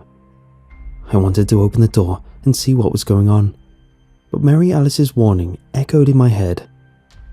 "Laughing at his drunk old dad. Who does he think he is, the little twerp?" My dad was in another drunken rage, slamming things and yelling at my mom. There was a pause and my mom spoke quietly, trying to calm him. I couldn't hear what she said. "I don't care. I never wanted him in the first place. He's a freak." There was a crash as my dad threw something and it shattered. More hushed words from my mom. And then my dad stomped down the hall towards my room. Instinctively, I grabbed my desk chair and shoved it under the doorknob. I rushed back toward my bed and slid under it, just as my dad's boots stopped at my door. I clamped my hand over my mouth, trying to quiet my breathing. My heart raced as I watched the doorknob twist and turn. Then the door shook as my dad slammed his fist on it. I knew if he got the door open, I would be in trouble. "Alan, stop it!" my mom screamed. There was a crack, and then his assault on the door continued. I watched the chair in horror, but it held fast. "I'm gonna kill him," my dad roared. I squeezed my eyes shut and covered my ears, trying to block out the yelling and the banging. It was hours before I moved, but the house was silent by then. My watch beeped, indicating it was 11 p.m. I'd been messing around with the watch after I'd gotten it, and programmed it to let me know when it got to that hour. But as much as I tried, I couldn't figure out how to get it to stop doing that. I crawled out of my hiding place and removed the chair, carefully setting it back at my desk. I opened my door as quietly as I could. The house was dark, except for the light from the kitchen spilling into the hallway. I tiptoed my way there, careful not to step in places where I knew the floor would creak. I found my mom standing at the sink, drinking a glass of whiskey. "Mom?" I whispered. My voice shook and my heart stopped as she turned to look at me. Red marks wrapped around her neck and a bruise was forming around one of her eyes. "It's okay, he's not here," she said, setting a glass on the counter. She looked disappointed and tired. "Are you hungry?" I nodded. "It's going to be better around here, Dewey. I'll talk to him. I'll make sure he understands he can't act like that anymore, or he'll have to leave, okay?" She pulled a plate from the cabinet and started making a peanut butter and jelly sandwich. I sat at the table, unsure of what to say. The silence was heavy around us while she made the sandwich. She cut the crust off and slid the plate in front of me. I took a huge bite. I was ravenous. "He didn't mean it, you know, what he said." My mom looked at me sadly. "Yes, he did," I said in a small voice. She sighed and took a gulp from a glass.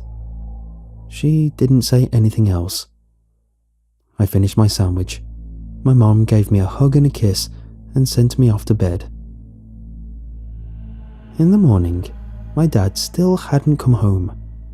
The bruise around my mom's eye had turned a deep purple. She set a bowl of cereal down for me at the table when I came into the kitchen. It was Friday, but I wasn't in a good mood.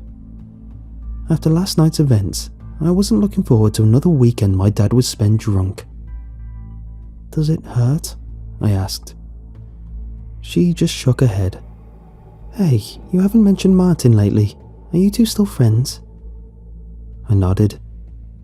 Martin was a kid my age, and I guess he was the closest thing to a friend, but he could get annoying sometimes. He always had to be right, and he loved to remind people that he was asthmatic, so he never wanted to play games, but he was also the biggest weenie I'd ever met. "Why don't you two have a sleepover? It's been a while since you've hung out," my mom suggested. A sleepover might not be a bad idea. It would get me away from my dad. No rain that morning, just a grey sky. I got to school early and was surprised to see Mary Alice waiting to greet me. "Did you do your homework last night?" she asked, but there was a look in her eyes, like she already knew the answer. I shook my head. "I didn't think so. Here." She pulled her own homework out of a backpack and handed it to me. I looked at her, dumbfounded. "You're letting me copy yours?" "Sure," she said, and then she turned and walked off. I sat down on a bench and got to work quickly. "Dewey, was that Mary Alice?" I looked up to see Martin had come over. "Yeah, she's letting me copy her homework. Rough night. You know she has the evil eye though, right?" Martin looked panicked as he sat down.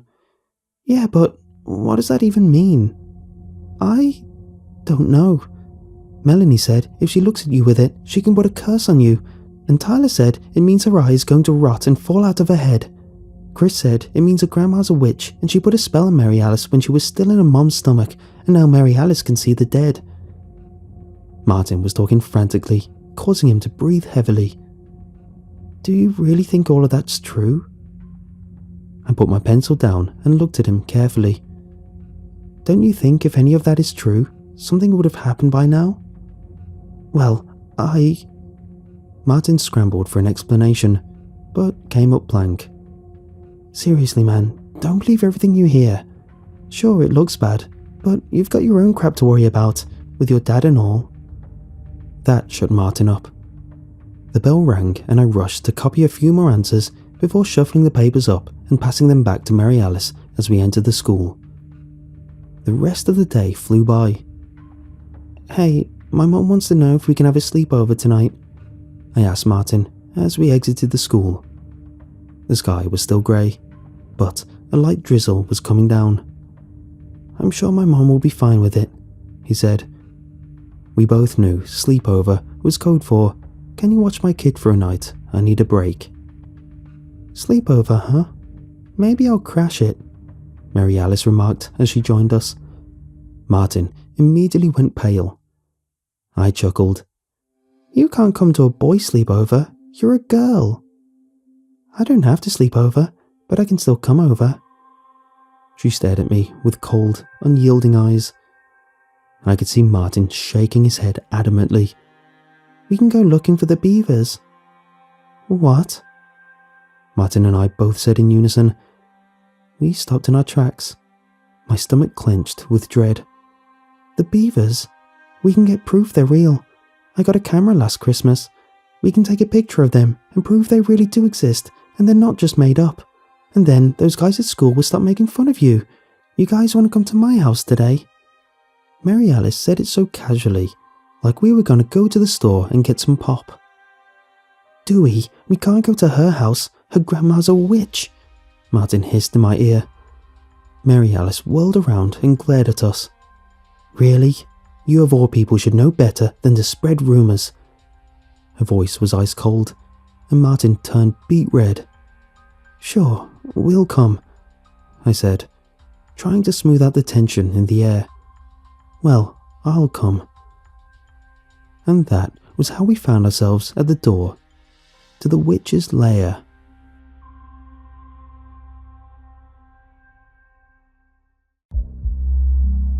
"Well, I'll come." And that was how we found ourselves at the door to the witch's lair. Except, not really. Mary Alice's house looked relatively normal. Sure, it was a little run down, the yard was a little overgrown, but that's how most houses were here. Her house was made of bricks that were once red, but had now more of a faded dirt colour. Ivy crawled all over her house, and the grass grew high. "This is where you live?" Martin asked incredulously. He had insisted on tagging along, so if something happened to me, someone would know about it. "Yeah, why?" Mary Alice asked. "It's so normal," Martin replied. Truthfully, her house looked in better condition than most of the houses in town. Mary Alice shrugged. "My family was one of the original settlers here, way back." She opened the front door and we went inside. As we took off our shoes, I looked at the house around me. It was warm, cozy, more inviting than my own house was. A delicious smell wafted out from the kitchen and my stomach growled. I flushed with embarrassment as they both turned to look at me. All I'd eaten that day was the cereal my mum had given me for breakfast. My mum rarely packed a lunch for me. "Grammy, I'm home," Mary Alice called out as she made her way to the kitchen. "I brought some friends, I hope that's okay." We followed her and found an ancient-looking woman standing at an old oven. She set down a plate of chocolate chip cookies on the kitchen table, pulled Mary Alice in for a hug, and planted a kiss on the top of her head. "Oh, well, hello. How wonderful it is to see you. It's been far too long since we've had guests here," she said. "Come in, sit. You look hungry." I flushed again. and it felt like her eyes pierced right through me. "This is Martin and Dewey," Mary Alice said, sitting down and grabbing a cookie. "Of course, how lovely to meet you," Grammy exclaimed. "Make yourselves comfortable, I'll leave you kids be." She gave us a wink and headed off into the house. "Are you going to sit or what?" I asked Martin as I climbed into a chair and grabbed a cookie. Martin was still standing in the doorway, frozen. He forced himself to walk over and climbed into a chair next to me, but his eyes were wide. "Have a cookie," Mary Alice said, biting into another one. As I bit into mine, the cookie melted in my mouth. There was nothing better than fresh baked cookies. "What if they're poisoned?" Martin whispered to me. I don't think he intended for Mary Alice to hear him, but she rolled her eyes. "Whatever, more for me," I told him as I bit into another heavenly cookie. "So, what do you want to do?" "Let's go to my room, we can play a game." Mary Alice grabbed the plate of cookies and raced down the hall and up a set of stairs. Mary Alice's room was not what I expected. Her walls were painted a lavender colour and she had potted plants in both of the windows. Her bed was neatly made. No clothes were on the floor, and tall bookcases stretched from the floor to the ceiling, crammed with books. Some of them were so worn and old that I couldn't read the spines. A dollhouse sat in one corner, an exact replica of her own house. Mary Alice and I sat down on the floor with a plate of cookies between us. Martin followed us, looking around her room in wonder. "You knit?" he scoffed. "Isn't that for old ladies?" "I make blankets and donate them to the shelter and the community centre," Mary Alice replied, giving him a sharp look. "So, what game do we want to play?" I asked. Martin sat down next to me and gingerly took a cookie. His whole demeanour changed as soon as he bit into it. "Truth or dare?" Mary Alice exclaimed. I immediately felt uneasy. I'd never actually played Truth or Dare before, but I knew it could easily get out of hand. "Who goes first?" Martin asked nervously. "Dewey, Truth or Dare?" Mary Alice asked. Dare, I guess." "I dare you," a wicked look crossed her eyes, "to stick your tongue in Martin's ear." "What? No," Martin squirmed, but I knew I had to. I shut my eyes, stuck my tongue out, and got it over with. The sour taste of earwax lingered in my mouth. "Okay, Martin, truth or dare?" I looked at him. I knew he wasn't one for risks, so I already knew what he would choose. "Truth. What's the most embarrassing thing that's happened to you?" Martin shifted uncomfortably. Last summer, a bunch of us went swimming in a creek. I had to, pass gas, but it, Martin's face went beet red. "That was you?" Mary Alice fell over giggling. "You're the one who pooped in the creek?" she asked between laughs. Martin frowned and looked at her challengingly. "Mary Alice," he said firmly. She immediately stopped laughing and sat up. "Truth or dare?" "Truth," she said defiantly. "What really happened to your eye?" A cold silence filled the air. Mary Alice looked down dolefully. "Mary Alice, you don't have to," I started. Martin glared at me. It was clear he wanted his revenge. Mary Alice took a deep breath. "When I was born, my eyes were two different colours. The other one was red, like the colour was red, and my dad..." She took a deep breath before continuing.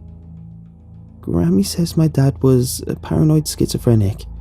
He stopped taking his medicine and he didn't like my eye. He said it was from the devil. One night he took a knife and tried to cut my eye out.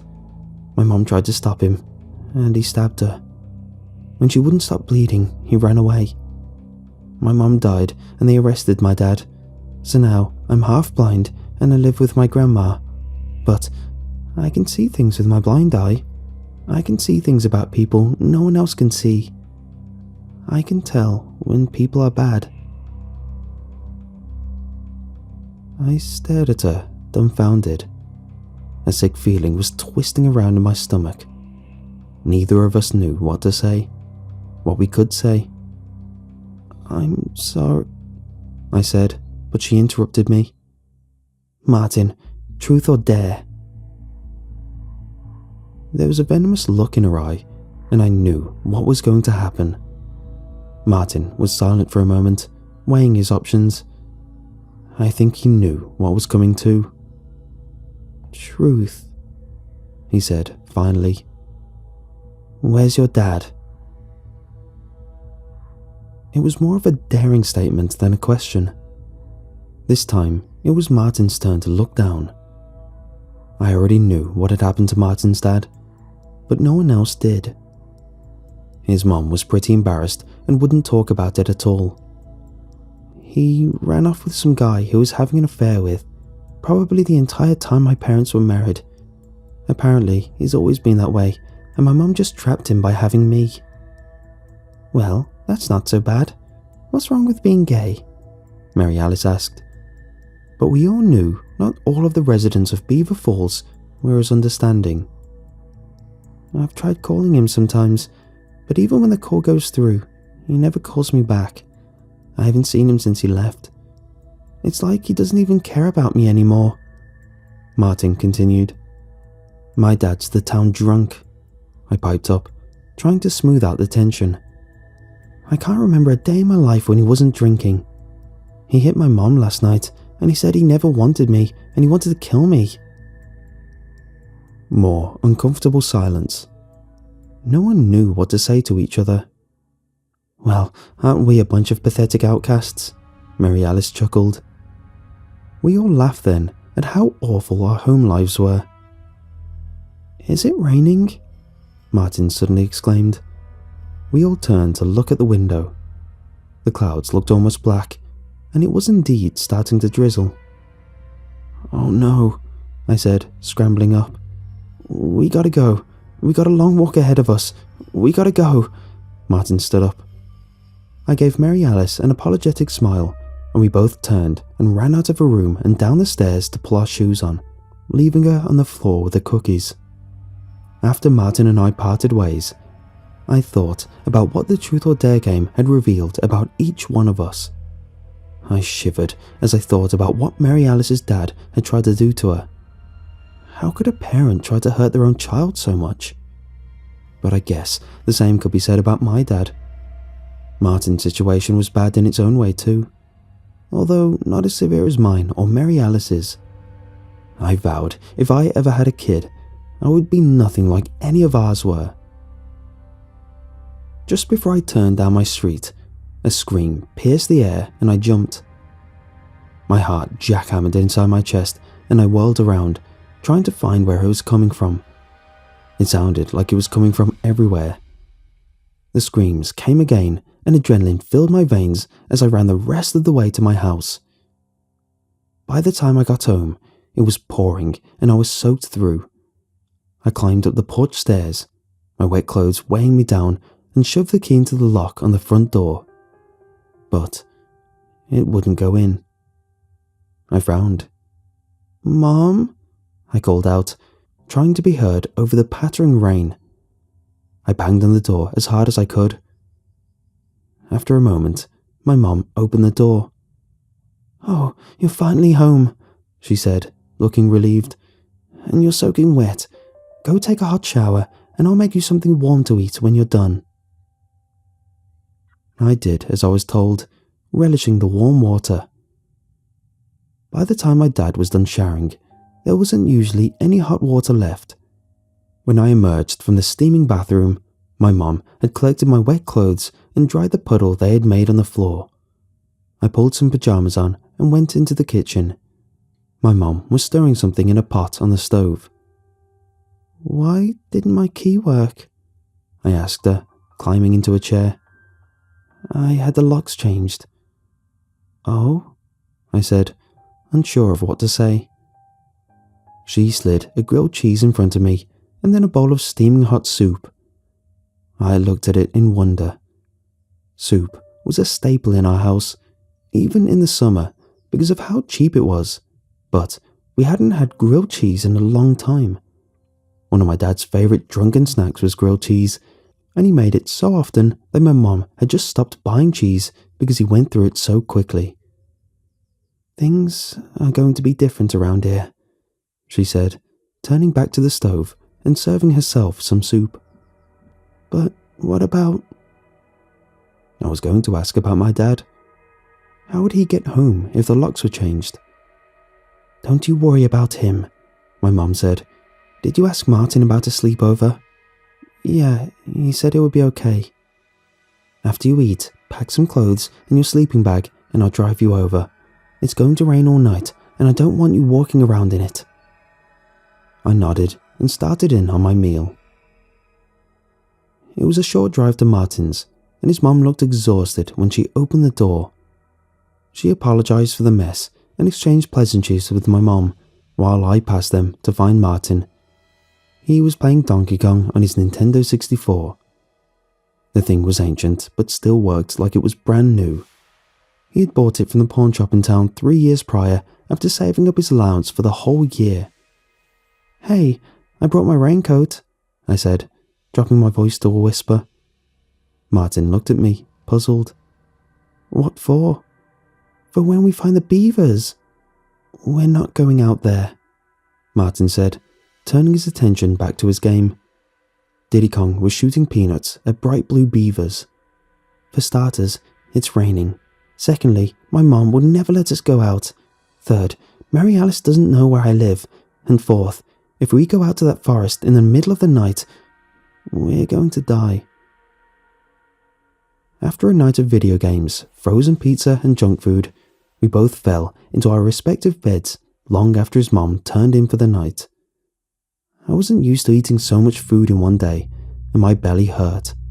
But just as I started to drift off to sleep, there was a tap at Martin's window. Clink. My heart skipped a beat as we both sat up and looked at each other. Clink.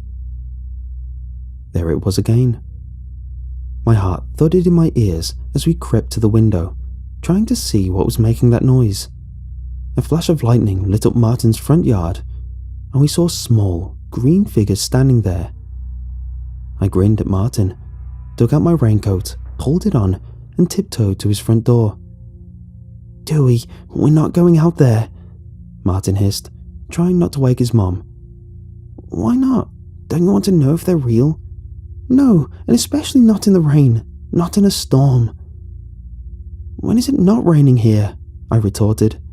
"Fine, you can stay here, but I need to borrow your bike." I carefully unlocked and opened his front door and ran outside. "Finally," Mary Alice exclaimed as I approached. She was wearing her raincoat, which was green. Mine was black.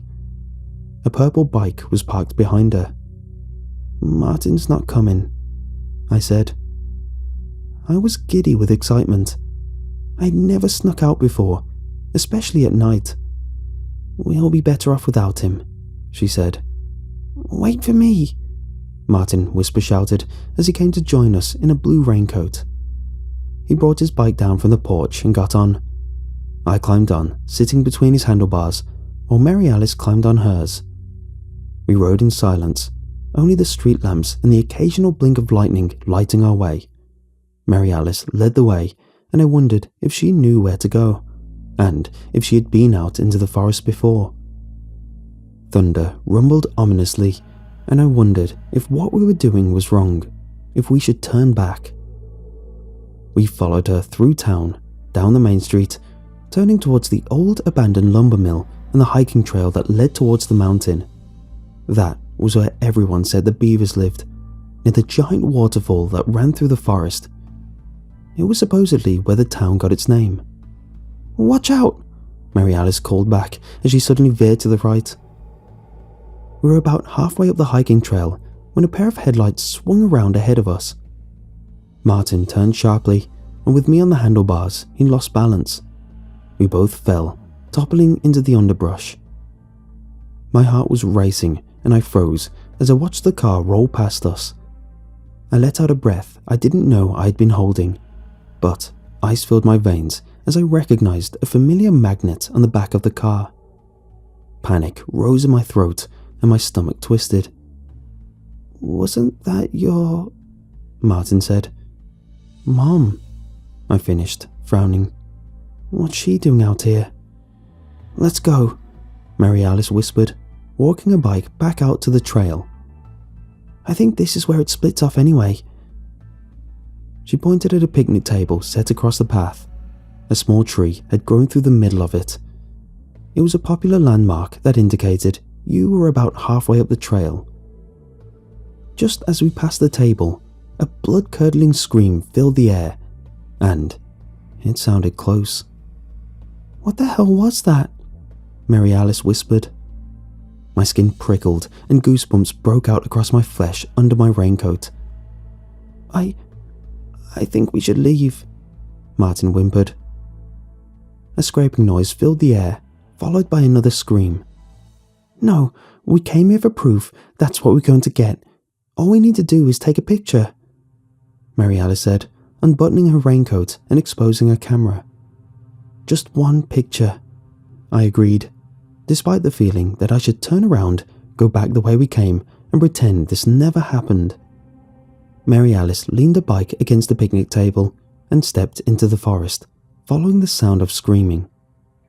Eventually, the screaming died down, and all we were left with was the sound of rain falling in the forest.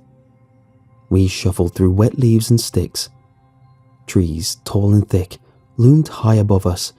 The smell of wet foliage surrounded us. I'd only been up here once when I was a kid. We came here on a field trip to study the ecosystem. Even though it was only a few years ago, it felt like it had been much longer than that. The forest looked much different now too. Back then, it had been another grey day, but the leaves were every hue of green. We overturned logs and rocks, looking for wriggling bugs beneath them. We took samples of water from ponds and streams to look at under microscopes. Now, the forest seemed mysterious, dark and foreboding, like it was hiding a horrible secret. The air was cold and chilly, the storm was relentless, and the more we waded in deeper, the more I wanted to go home. Occasionally, the scraping noise filled the space around the trees and sent chills up my spine. "Hey," I whispered, getting the attention of my friends. I pointed to deep grooves that had been dug into the ground. Tire tracks. They led us to a river. The ground squished under our sneakers as we walked. It felt like we had been walking forever, and my feet were starting to hurt. "What's that?" Martin whispered, startling me, and I jumped. We could see a light up ahead, and someone was talking loudly. We crouch-walked until we were close enough to see and hear what was going on. We dug down behind a bush. A pickup truck was parked near it. Its headlights were on, illuminating the forest ahead. "You shouldn't have crossed me, Marcos," a voice called out. I peeked over the bush to see 3 people standing in the truck bed.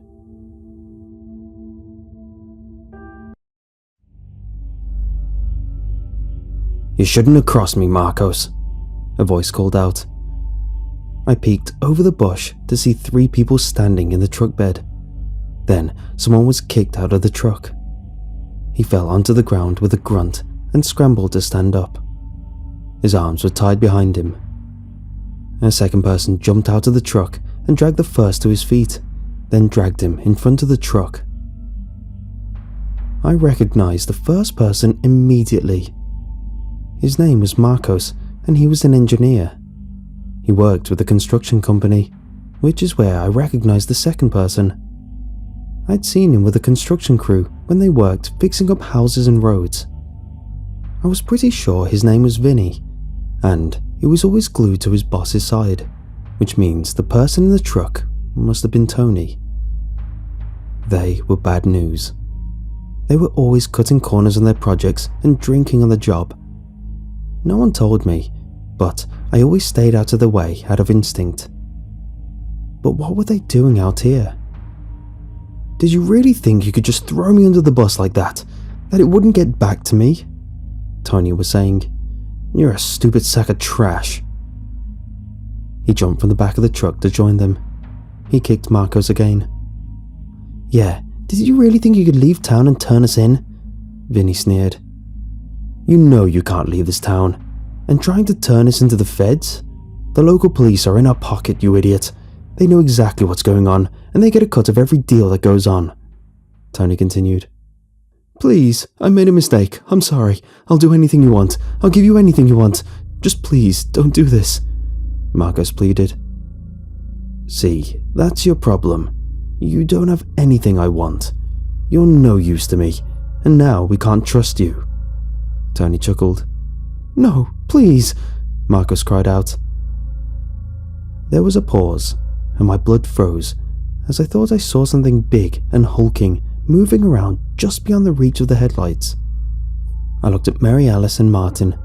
Both of their eyes were wide with fear. They had seen it too. I turned back and watched as Vinny stooped to pick something up. Then he pulled back his arm and threw something. There was a soft thud and primal grunt as whatever was thrown made contact with something else. Vinny repeated his actions until there was a low hissing noise. Vinny and Tony ran back to the truck as something huge and furry lumbered into the light. Thunder rumbled again, and a chill gripped my spine. I recognized it immediately as one of the fabled beavers. Its long, yellow teeth jutted down and glinted, its enormous tail dragged behind it. My stomach twisted, and I felt all the blood drain from my body. The beaver growled as it stepped closer to Marcos. It opened its mouth. He screamed in anguish as blood rushed down from his wound, but the beaver didn't stop. Marcos continued to scream as the beaver's protruding teeth bit into his skin again. There was a chewing, scraping noise as it tore the flesh from his arm, picking the bone clean. The pale bone glinted as another flash of lightning cut through the sky. A wet, squelching noise came from it as it chewed its meal. My stomach rolled, and I thought I might puke. I dug down behind the bush, breathing heavily. Marcos had stopped screaming, but the sound was still ringing in my ears. The forest was spinning in front of me. I thought I could see Martin and Mary Alice trying to get my attention, but I was having a hard time focusing on them. Just as I turned to tell them we should leave, a beeping cut through the forest. A sick feeling came over me as I frantically tried to stop the alarm from my watch. A heavy silence filled the forest as I held my breath and waited to see what would happen. "Who's there?" Tony called out. Mary Alice and Martin were frozen with fear beside me. I heard the click of a gun before Vinny spoke. "Either you come out or I'm coming over there." On shaky legs, I pulled myself up and forced myself to walk out of our hiding place. Every instinct in my body told me to run. Mary Alice and Martin followed me. Martin looked like he might crap his pants. "And what do we have here?" Tony crooned. "Kids? You shouldn't be out here all by yourselves. Come here, we'll take you home." A sinister smile grew across his face. "Dewey, we need to leave," Mary Alice warned through gritted teeth. She was holding her eye and hunched over in pain. "He's not a good guy. We can't trust him." I looked between Tony and Vinny and the beaver, who was still chewing on Marcus's arm, the bone glinting in the light. "Get ready to run," I whispered. "Towards the beaver," Mary Alice breathed. Martin didn't say anything. "Come here," Tony commanded. His face was full of anger and irritation. 1, 2. I tensed, ready to run. 3, Mary Alice hissed. We took off, rushing past the beaver. It watched us go, moving on to chew on Marcus's other arm. The truck revved and bolted after us. Panting heavily, I tore through the woods, dodging trees and branches. I kept the river next to me as I ran, but I didn't know left from right out here. For all I knew, I could be heading right into the beaver's den. And that's exactly where we ended up. I stopped abruptly, realizing where we were. Beavers were everywhere, and they were huge, as big as a horse. "Quick," Mary Alice said, pulling us behind a beaver. Its fur was thick and wet from the rain, but it didn't seem to mind us. We hid behind the beaver, trying to catch our breath. Light spilling into the area as the truck pulled in and rumbled to a stop. "I know you're here. This is the end of the line for you," Vinny called out. I took in my surroundings, trying to come up with a plan. I could see 8 beavers in the area. 2 were treading water in the river. The rest were milling about or waiting to see what would happen. I could see the dam further up the river, and my stomach twisted as I could see it was made up of branches, trees, and bones. One of the beavers in the water had a bone in its mouth as it swam towards the dam. I watched as it packed it in with the other logs and branches. Other bones were scattered within it, and I shuddered as I thought about how many people must have died and whose bones were now built into the dam. A crack filled the air, and my spine turned to rubber. They had fired a gun. Suddenly, all the beavers growled and hissed. The one we were hiding behind heaved as it breathed heavily. The 2 in the river slapped their tails against the water in warning. I was so afraid I thought I might pee myself. I looked at my friends. Martin was shaking.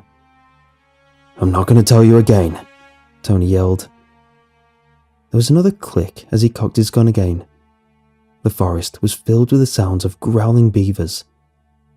Another crack sounded as he fired the gun again. Silence followed.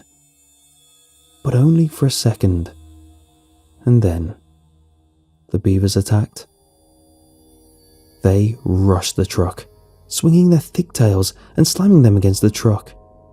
It wasn't long before they managed to knock it over, Vinny and Tony scrambling out from inside it. "Let's go." Mary Alice grabbed my hand and pulled me along with her.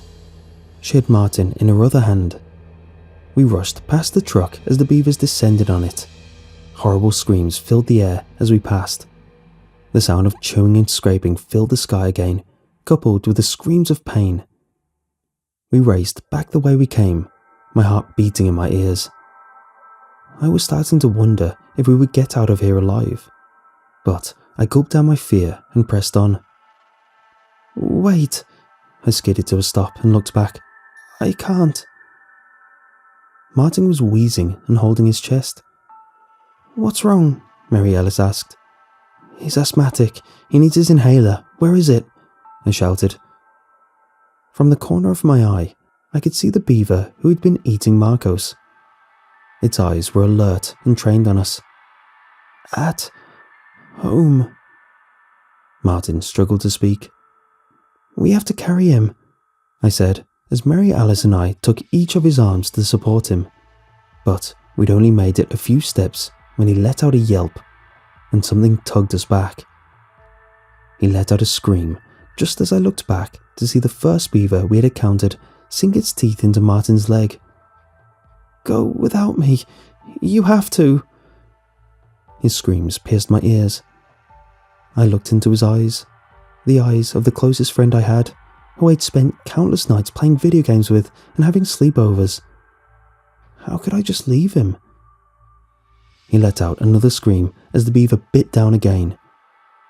Mary Alice grabbed my hand and dragged me up. We ran until my legs burned, but I pressed on anyway. When we got back to the picnic table, we grabbed the bikes and rode down the hiking trail, back into town. The screams from the forest haunted us the whole way. We went right to the police station. We told them what happened. I expected the police to laugh at us, to not believe us. But they did believe us. The two officers who questioned us shared an odd look when we mentioned Tony and Marcos, but they said nothing. They called our parents to collect us. Martin's mom arrived first, demanding to know what happened. The police consoled her, promised her they were pulling together a team to go looking for Martin. But I knew better. My mom arrived next, crushing me to her. "Oh, Dewey, are you hurt? Are you all right?" she asked. Tears welled up in her eyes as she looked me over. "Just a little bruised, I guess," I said numbly. I was still trying to process the events swirling around in my head. "Let's go. We're leaving," she said in a hushed tone. When I got to the car, I was surprised to see it was packed. "Mom?" "Get in the car, Dewey." She said nothing else. I got in the front seat and buckled my seatbelt. We rode in silence until we came to an old, weathered, "Now leaving Beaver Falls, we hope you had a damn good time" sign, and then passed it. My mom stiffened as blinking red lights waited for us just beyond the city limits. The chief of police stepped forward with his hands up as my mom slowed the car and rolled down the window. "Ma'am, I'm afraid I'm going to have to ask you to turn around and go back the way you came." "Why?" my mom asked, her voice shaking. "Ma'am, you know we're investigating the disappearance of your husband, and you're a key witness." Neither of us said anything on the drive back to our house until we pulled into the driveway. I glanced at Mom. She looked exhausted, like she had had decades since the last time I'd seen her. I took a deep breath, and then I spoke. "Mom, why were you out there in the woods tonight?" She squeezed her eyes like she was in pain. She didn't answer right away, like she was weighing her options, trying to figure out how to answer me. "Why were you out there, Dewey? You were supposed to be at Martin's." She wouldn't look at me. She kept her eyes trained on the steering wheel. "Where is Dad?" I asked. It came out more like a challenge instead of answering a question. She didn't answer that either. She sat back, leaning her head back on the headrest, and closed her eyes. I waited for her to answer, but she didn't. Neither of us said anything. We just sat there in silence. My mother's truth hung heavy in the air. I knew why she was out there, and I think she knew that I knew too. There was a lot for me to process. The closest thing I had to a friend was now gone, forever. My father would never be coming home. And now this. After everything I witnessed tonight, the bullying I'd experienced throughout my life seemed so insignificant. I noticed Mary Alice was sitting on our porch. I left my mom in the car. The door slamming shut behind me punctured our conversation. As I climbed up the steps, I tore off my raincoat, but my clothes were soaked underneath. I threw it down on the floor beneath us and looked at Mary Alice. "What happened?" she asked. "We can't leave," I said. She nodded knowingly. We didn't really have anything else to say. We both needed to think about what had happened, what we had seen. She handed me something and then jumped down the stairs, climbed onto a bike, and rode off into the rain. It was her camera. I turned it on. There was only one picture.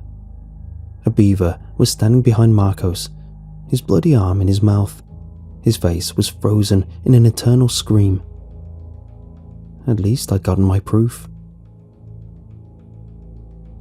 I still wake up in the night when a beaver stumbles into town, its long nails clicking on the pavement, dragging its heavy tail behind it. I now understand the looks the townspeople get when screams fill the air, the pain and hurt behind their eyes. I understand what causes it and how. I know the secrets of this town now. But one day, I know I will leave this town and never look back.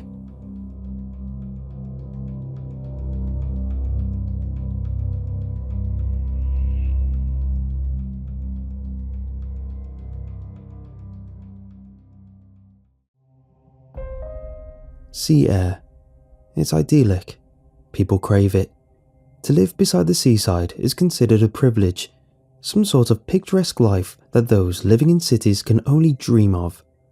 That's the sort of thing they told me, my friends online.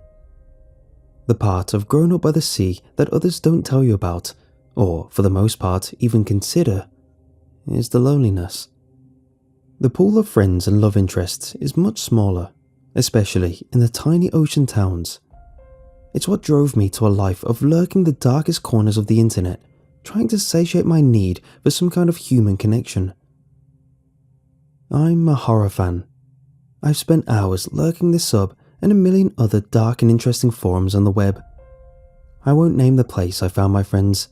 I wouldn't want others to go digging and end up in the sort of predicament I find myself in. After all, I'm sure most of you are just like me, merely looking for a scare before bed and someone to talk to.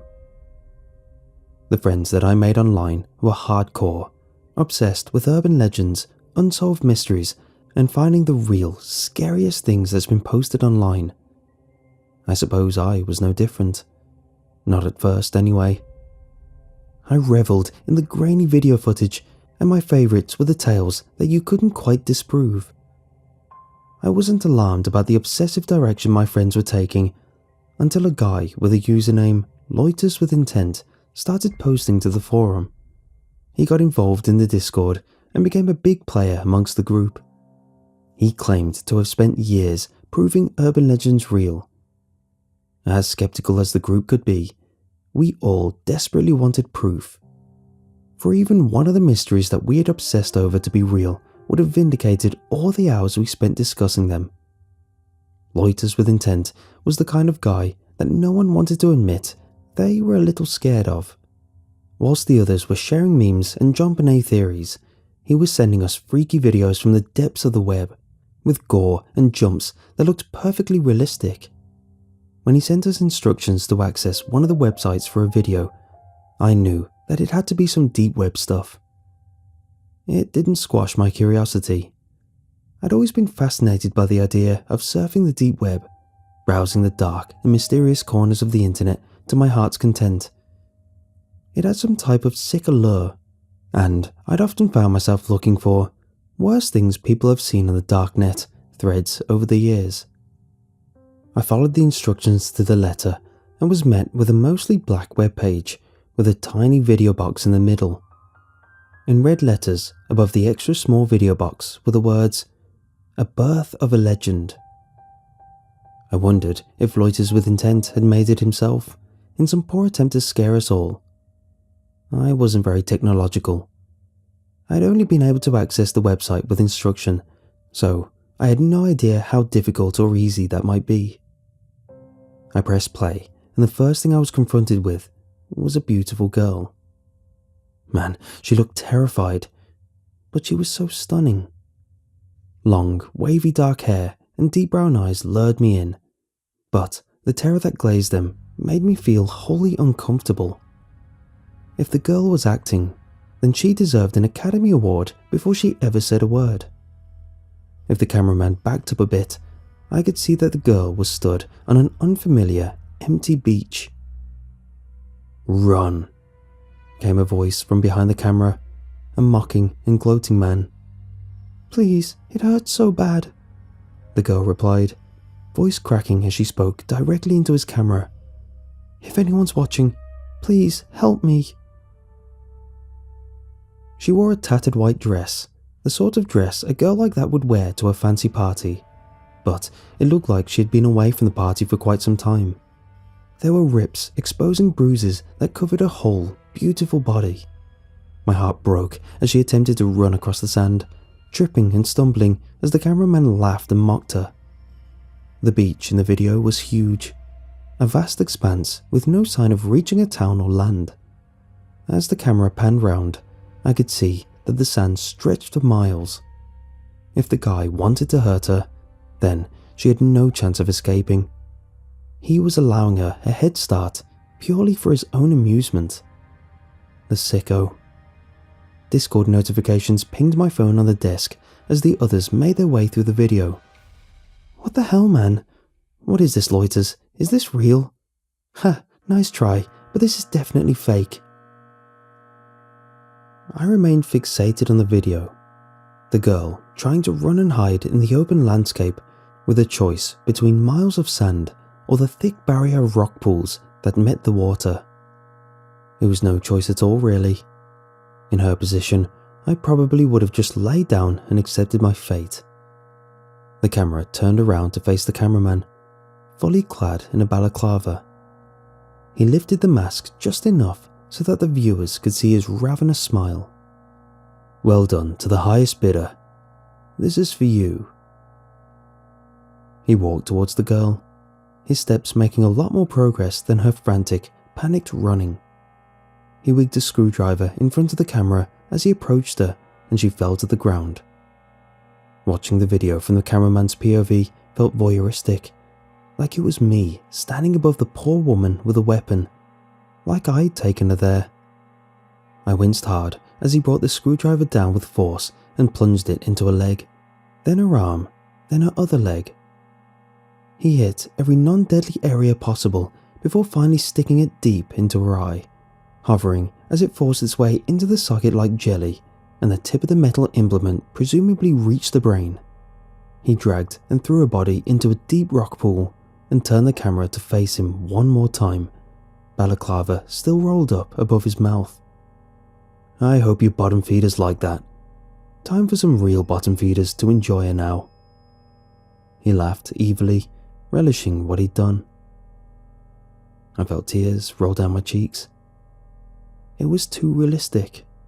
I felt responsible for not saving her, for her death, for making my way through an entire snuff film. I felt dirty. Then the video took a turn. The smile turned to an expression of shock before the killer dropped the camera. Sounds of screaming overtook, and I could hear my Discord notifications going wild, but I didn't stop to check them. I couldn't tear myself away from the screen. The screaming ended promptly, and the video shook as it was lifted to focus on the body of the cameraman, still clad in his balaclava, but now lying face up on the rock pools. I wish I could say he suffered like the girl did, but he was certainly dead. Most alarmingly, his entire face was covered with small, baby crabs, nipping away at chunks of mask, flesh, and then raw skin. I felt sick, fought back the bile, and pushed my computer chair about a foot back from the screen. The video turned around once more to face the new videographer. She was just as beautiful as before, despite the dark waves being a little distressed. Parts of her squished eye were smeared around the socket, and inside it were more of the tiny little crabs. They weren't consuming her the same way they were her killer, just decorating her face. She smiled a wide, unnatural smile and spoke. You should have tried to help me. Instead, you just watched. I'll see you soon. Then it went black. I tried to steady myself a little. I'd seen what probably amounted to thousands of creepy and dark videos on the web, but never anything like that. Everything I'd seen before had a grain of skepticism about it, but something about what I'd just seen had felt so real. I wondered if it had been a live feed. If it had, was she really addressing me? It felt like she had. I lifted my phone to check the notifications, see what the others were saying about it. There were a ton of messages, mostly expressing pure shock and confusion, quite a few insisting it couldn't be real. The only one that stood out to me was a single message from Loiters with Intent. It said, "This video was part of a live stream on the deep web as a result of an auction held by a hitman. The winning bidder chose the girl from the party and the murder weapon. Rumours in those forums state that every viewer from the original stream found themselves drawn to the beach and disappeared mysteriously not long after watching. I never clicked play, but I knew you guys would. Prove it real, friends. Beware the crab woman. His message had made most of them laugh. They couldn't get over the ridiculousness of the crab woman, and in all honesty, every single one of us was desensitized to that stuff, some more than others. Monsters and creature features was something of a joke in our community, a subgenre to be mocked. A few of them even praised the video's production values, asking if Loiters had any more. But hours passed and no new message from him appeared. I didn't say anything else either. Something about the video made everything we were interested in seem dirty, sinister somehow. I couldn't get that beautiful girl out of my head, the sheer terror in her eyes at the start. Even if it was fake, those eyes would haunt my dreams. I thought about what Loiters had said too, and to be honest, living by the sea made me nervous. As far as I knew, none of my other anonymous friends lived this close to the ocean. They could joke about an urban legend that suggested they would end up on a beach dead without any real consequence. I was creeped out, and for me, it was a little close to home. So I did what I could to push it out of my mind. I spent the next few days watching Disney movies and browsing much fluffier places on the internet. I muted my Discord notifications.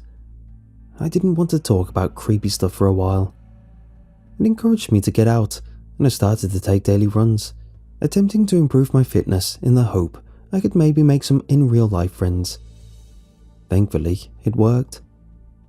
It had been weeks since I'd thought about the girl, the man in the balaclava, and the horde of tiny crabs that ate them both. Loiters with intent and his freaky message had been all but forgotten. Until a few hours ago. I left for my run today, just like always. I ran along the cliff top and past the bandstand. I don't know at what point I climbed down the stairs to the beach, but I did. I found myself there, exhausted. I did what any human does, and I tried to rationalize it in my head. The beach didn't look like the one in the video. It wasn't a vast expanse, and there were other people on it. There were steps to the left and a slope to the right. I convinced myself that my forgotten journey was my mind playing tricks on me. The video had bothered me so much that I'd ended up at the beach as some sort of sick subconscious joke. That's when I started typing this out. I thought maybe if I processed what I saw, then I would be able to get over it. It was therapeutic at first, sitting here in the sea air, typing out my experience, cathartic even. But the last time I looked up, I realized that something was seriously wrong. There aren't any steps to my left anymore, or slope to the right. The cliff top has all but disappeared, and all I can see for miles is sand. The people have gone too. All but one, that is. I'm sure I can see a girl sitting on the rock pools.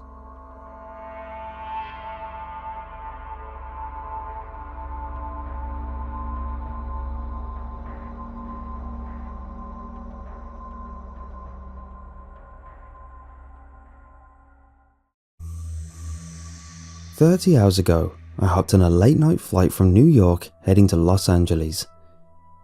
After boarding, I saw that I had an entire row to myself. Takeoff passed without incident, and soon I was stretched out for a nap across the row. I slept for a few hours, I don't know how long, but I woke up to some severe turbulence. It's possible that the lights in the cabin went out for a moment, but I was so disoriented that it's hard to say. I checked my phone to see that it was 4:03 AM, which I figured gave me about an hour until we landed. When I looked out my window, I was shocked to see nothing but wide open ocean. My jaw dropped. There's obviously no ocean between New York and Los Angeles. I hit the button to call the flight attendant and spent the next few minutes racking my brain for a lake that could have been possibly big enough to explain what I was seeing. I jumped when the attendant flipped the light off. She was grinning from ear to ear, and tears were pouring down her cheeks. "How can I help you, sir?" she asked. I froze for a moment at her reaction before deciding to just ask my question. "Where are we? Why does it look like we're flying over an ocean?" She wiped her cheeks to clear the tears, still grinning widely. "Sir, we'll be landing in about an hour." Okay, thank you," I said. After she left, I checked the clock on my phone again. 4:03 a.m. blinked at me. It hadn't changed. I had to have been waiting with my call light on for at least 5 minutes. How was it possible that it hadn't changed at all? I opened up my laptop and saw it too displayed 4:03 a.m. I pulled out my phone, started a stopwatch in the app, and spent the next 2 hours looking back and forth between the clocks, waiting for them to change. They never did. I tapped the shoulder of an older woman sitting in the row ahead of me. She looked back, an annoyed expression across her face. "Yes?" she asked. "Do you know how long until we land?" I asked. She narrowed her eyes. "That flight attendant said it would be about an hour." I shook my head in confusion. "That flight attendant? We talked almost 2 hours ago. We should have landed already." She stared at me as if I was crazy. I was going to continue trying to convince her, but I felt a hand on my shoulder. I spun to see a male flight attendant grinning down at me, tears pinging off his cheeks onto my shoulder. "Sir, I'm going to have to ask you to calm down, or I'll be calling the captain." I told him that wouldn't be necessary and sat back. He removed his hand and stepped away. The flight attendants continued to stop by every few hours offering meals. My stopwatch continued to tick up and is now telling me that I've been on this plane for more than 30 hours. I've explored all of the coaches and tried talking to some of the other passengers, but they've all told me that they're expecting to land in an hour or so.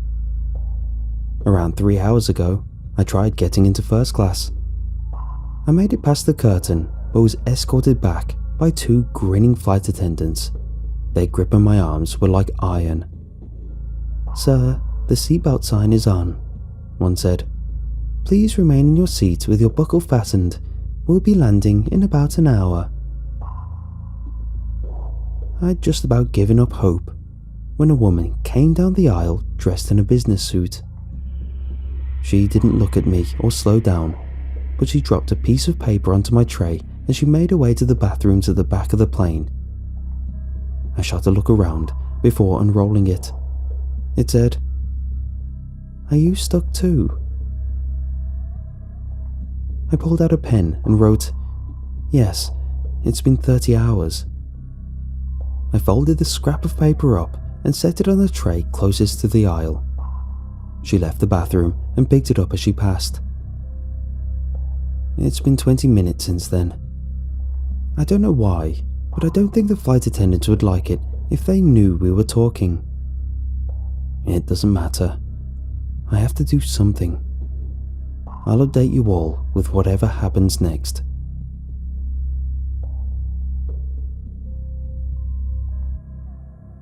A few hours after the businesswoman picked up a piece of paper with my message, she came back down the aisle and sat in the seat beside me. She bent over, trying to stay low. "So, you're stuck too?" she asked. I get my voice low. "Yeah, my name's Jack, by the way. I'd say nice to meet you, but..." She nodded. I'm Mary. You're wrong. Getting your message was by far the best thing about the past day. I spent the last day and a half thinking I was alone in this." She paused for a moment before looking up the aisle. When she spoke again, her voice was a whisper. "So, Jack, you have any theories on what the hell's going on?" I considered lying, but decided the truth was for the best. "I think we might be dead." Mary shook her head. "Maybe if it were just me or just you. If this was some cosmic train to hell, why would there be two of us who realize what's going on?" "No idea." Mary pulled out her phone and handed it to me. It displayed the Wikipedia article for flight MH370, the airline that disappeared in 2014. I read through the article carefully. There were dozens of theories trying to explain what happened. They ranged from hypoxia to suicide to aliens. "Doesn't tell us much," I said. "Not much, other than that this may have happened before," she said. "How about you? Any theories as to why anyone else can't see what's going on?" We talked it over and realized one thing we had in common was that we were both fast asleep at 4:03 a.m.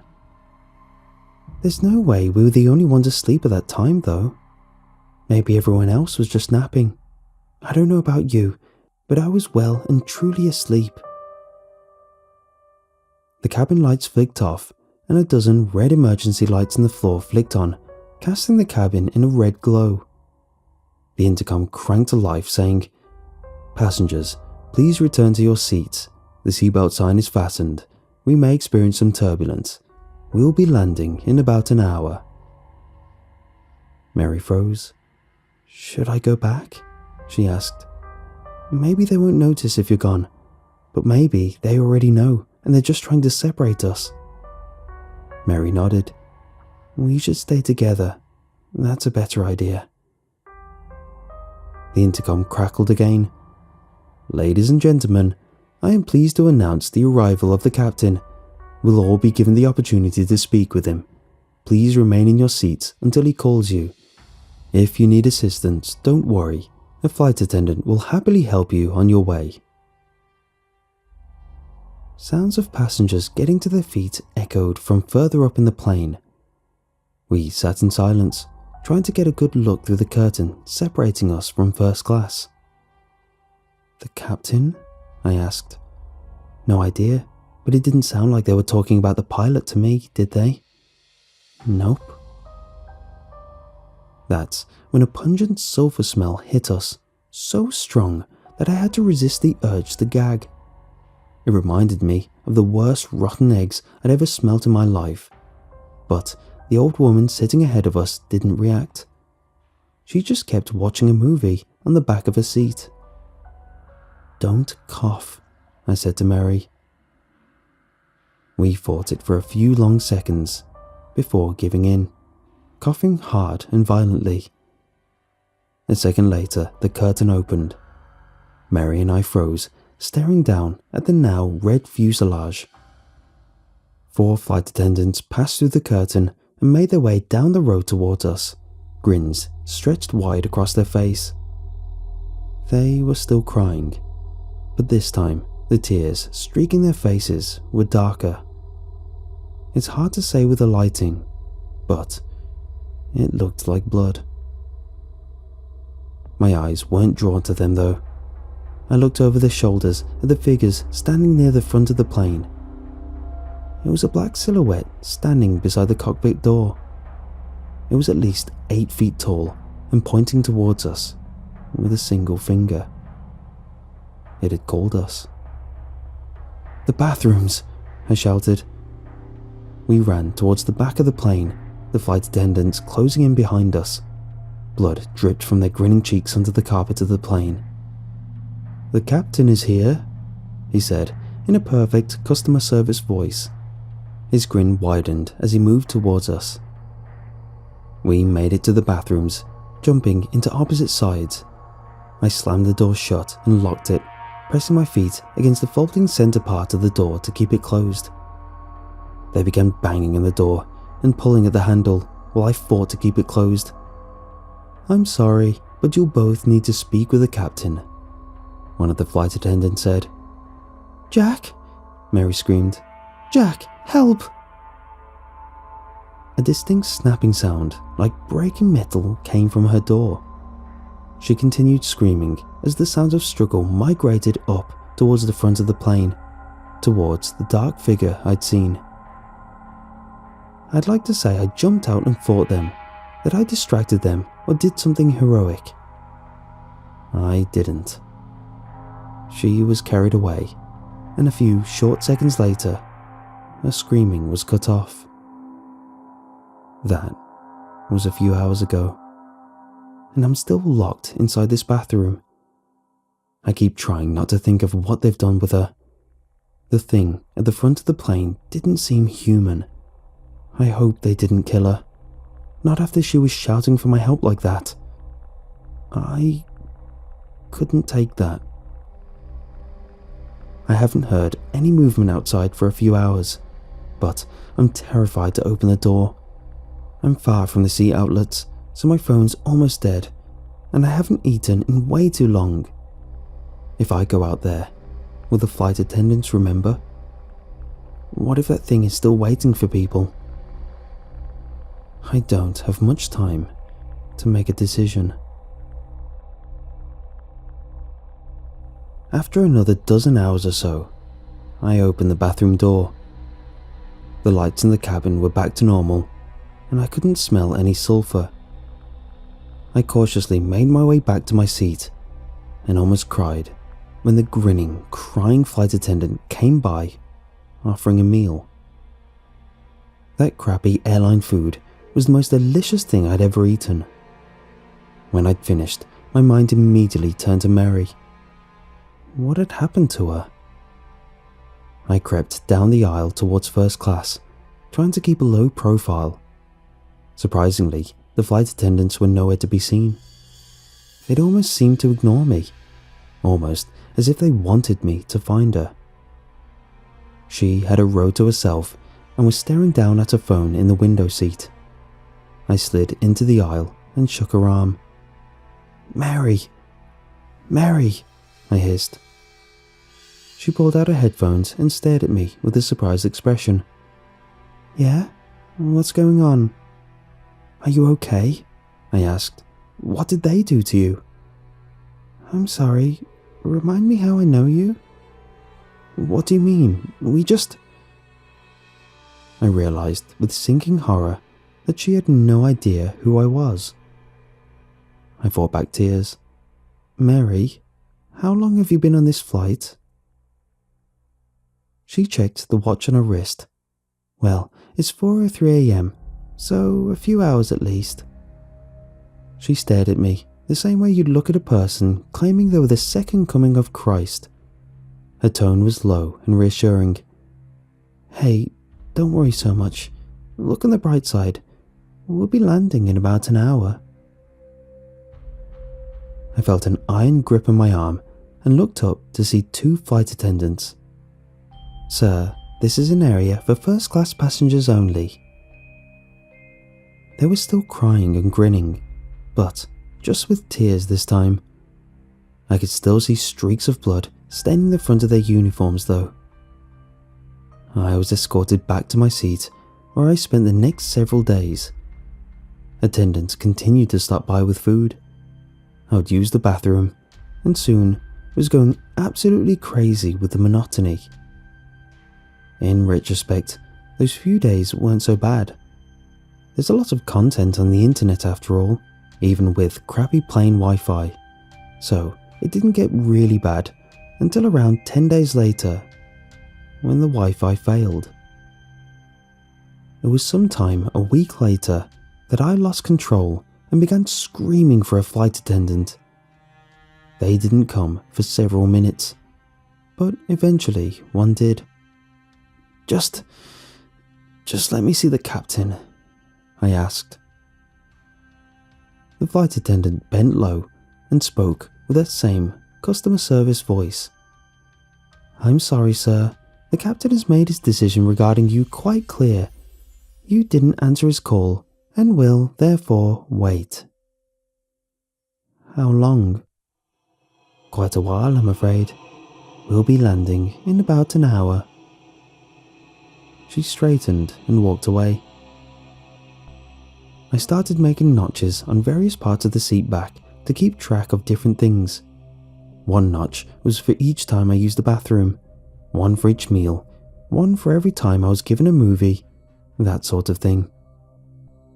It was hell. I watched every movie in the seat back a dozen times over. If I acted out badly enough, I would be escorted back to my seat by one or more flight attendants. Any attempt at conversation with other passengers was met by confusion by them, followed by a quick escort back to my seat. I'd guess it was on or around day 30 that, in a moment of panic and psychosis, I broke my laptop and phone, screaming at the top of my lungs. No one around me reacted in any way. 2 months later, I stunk. The muscles in my legs were tight and cramped constantly. I finally concluded that suicide was my only option after my 128th rewatch of Thor Ragnarok. I got to my feet and limped towards the emergency exit. I knew normally the pressure inside the airplane would force the door closed, but I figured that nothing about my situation was normal. If this didn't work, I'd find some more painful way to go. I grabbed the handle and swung it up. To my shock, the door opened easily, though no wind of any kind whipped around the cabin. It remained the standard, slightly too cold temperature that it had been for the past who knew how long. The open door called to me, the black portal out of the plane. I stared at it for a moment longer, almost too long. An attendant's hand grabbed my shoulder, pulling me away. In a fit of anger and strength that surprised me, I wrenched away and jumped out of the plane. The wind whipping past my face was almost magical, a new sensation after so many months of the same. The ocean below grew closer and larger, and I realized that suddenly I didn't want to die after all. It grew larger and larger and larger until it seemed that all I could see was darkness and waves. I impacted the surface of the water so fast and hard that my entire body jerked around in the seat. I pulled my hand back, sucking at my bruised knuckle. I'd hit it on the seat in front of me. "No," I whispered, then shouted, "No, no, no, no, no, no." A flight attendant ran down the aisle, kneeling beside me. "Are you okay, sir?" I clenched my hands into a fist, almost swinging it at her. But then I realized she wasn't crying. To be honest, she looked a little scared of me. I reached my right hand down to my pocket where I could feel my now unbroken phone. 4:04 a.m. "Sir, if you calm down, we'll be landing in about an hour." My mouth tasted like ash. "Thank you," I managed. "I will." I stared, unblinking at my phone. It now displayed 4:05 a.m. Then I looked at my window and began to cry at the sight of city lights below me. We did land in about an hour. I can't even begin to explain why or how, but I'm currently sitting in an airport cafe typing this out. I'm free, I'm out, and I'm never going flying again.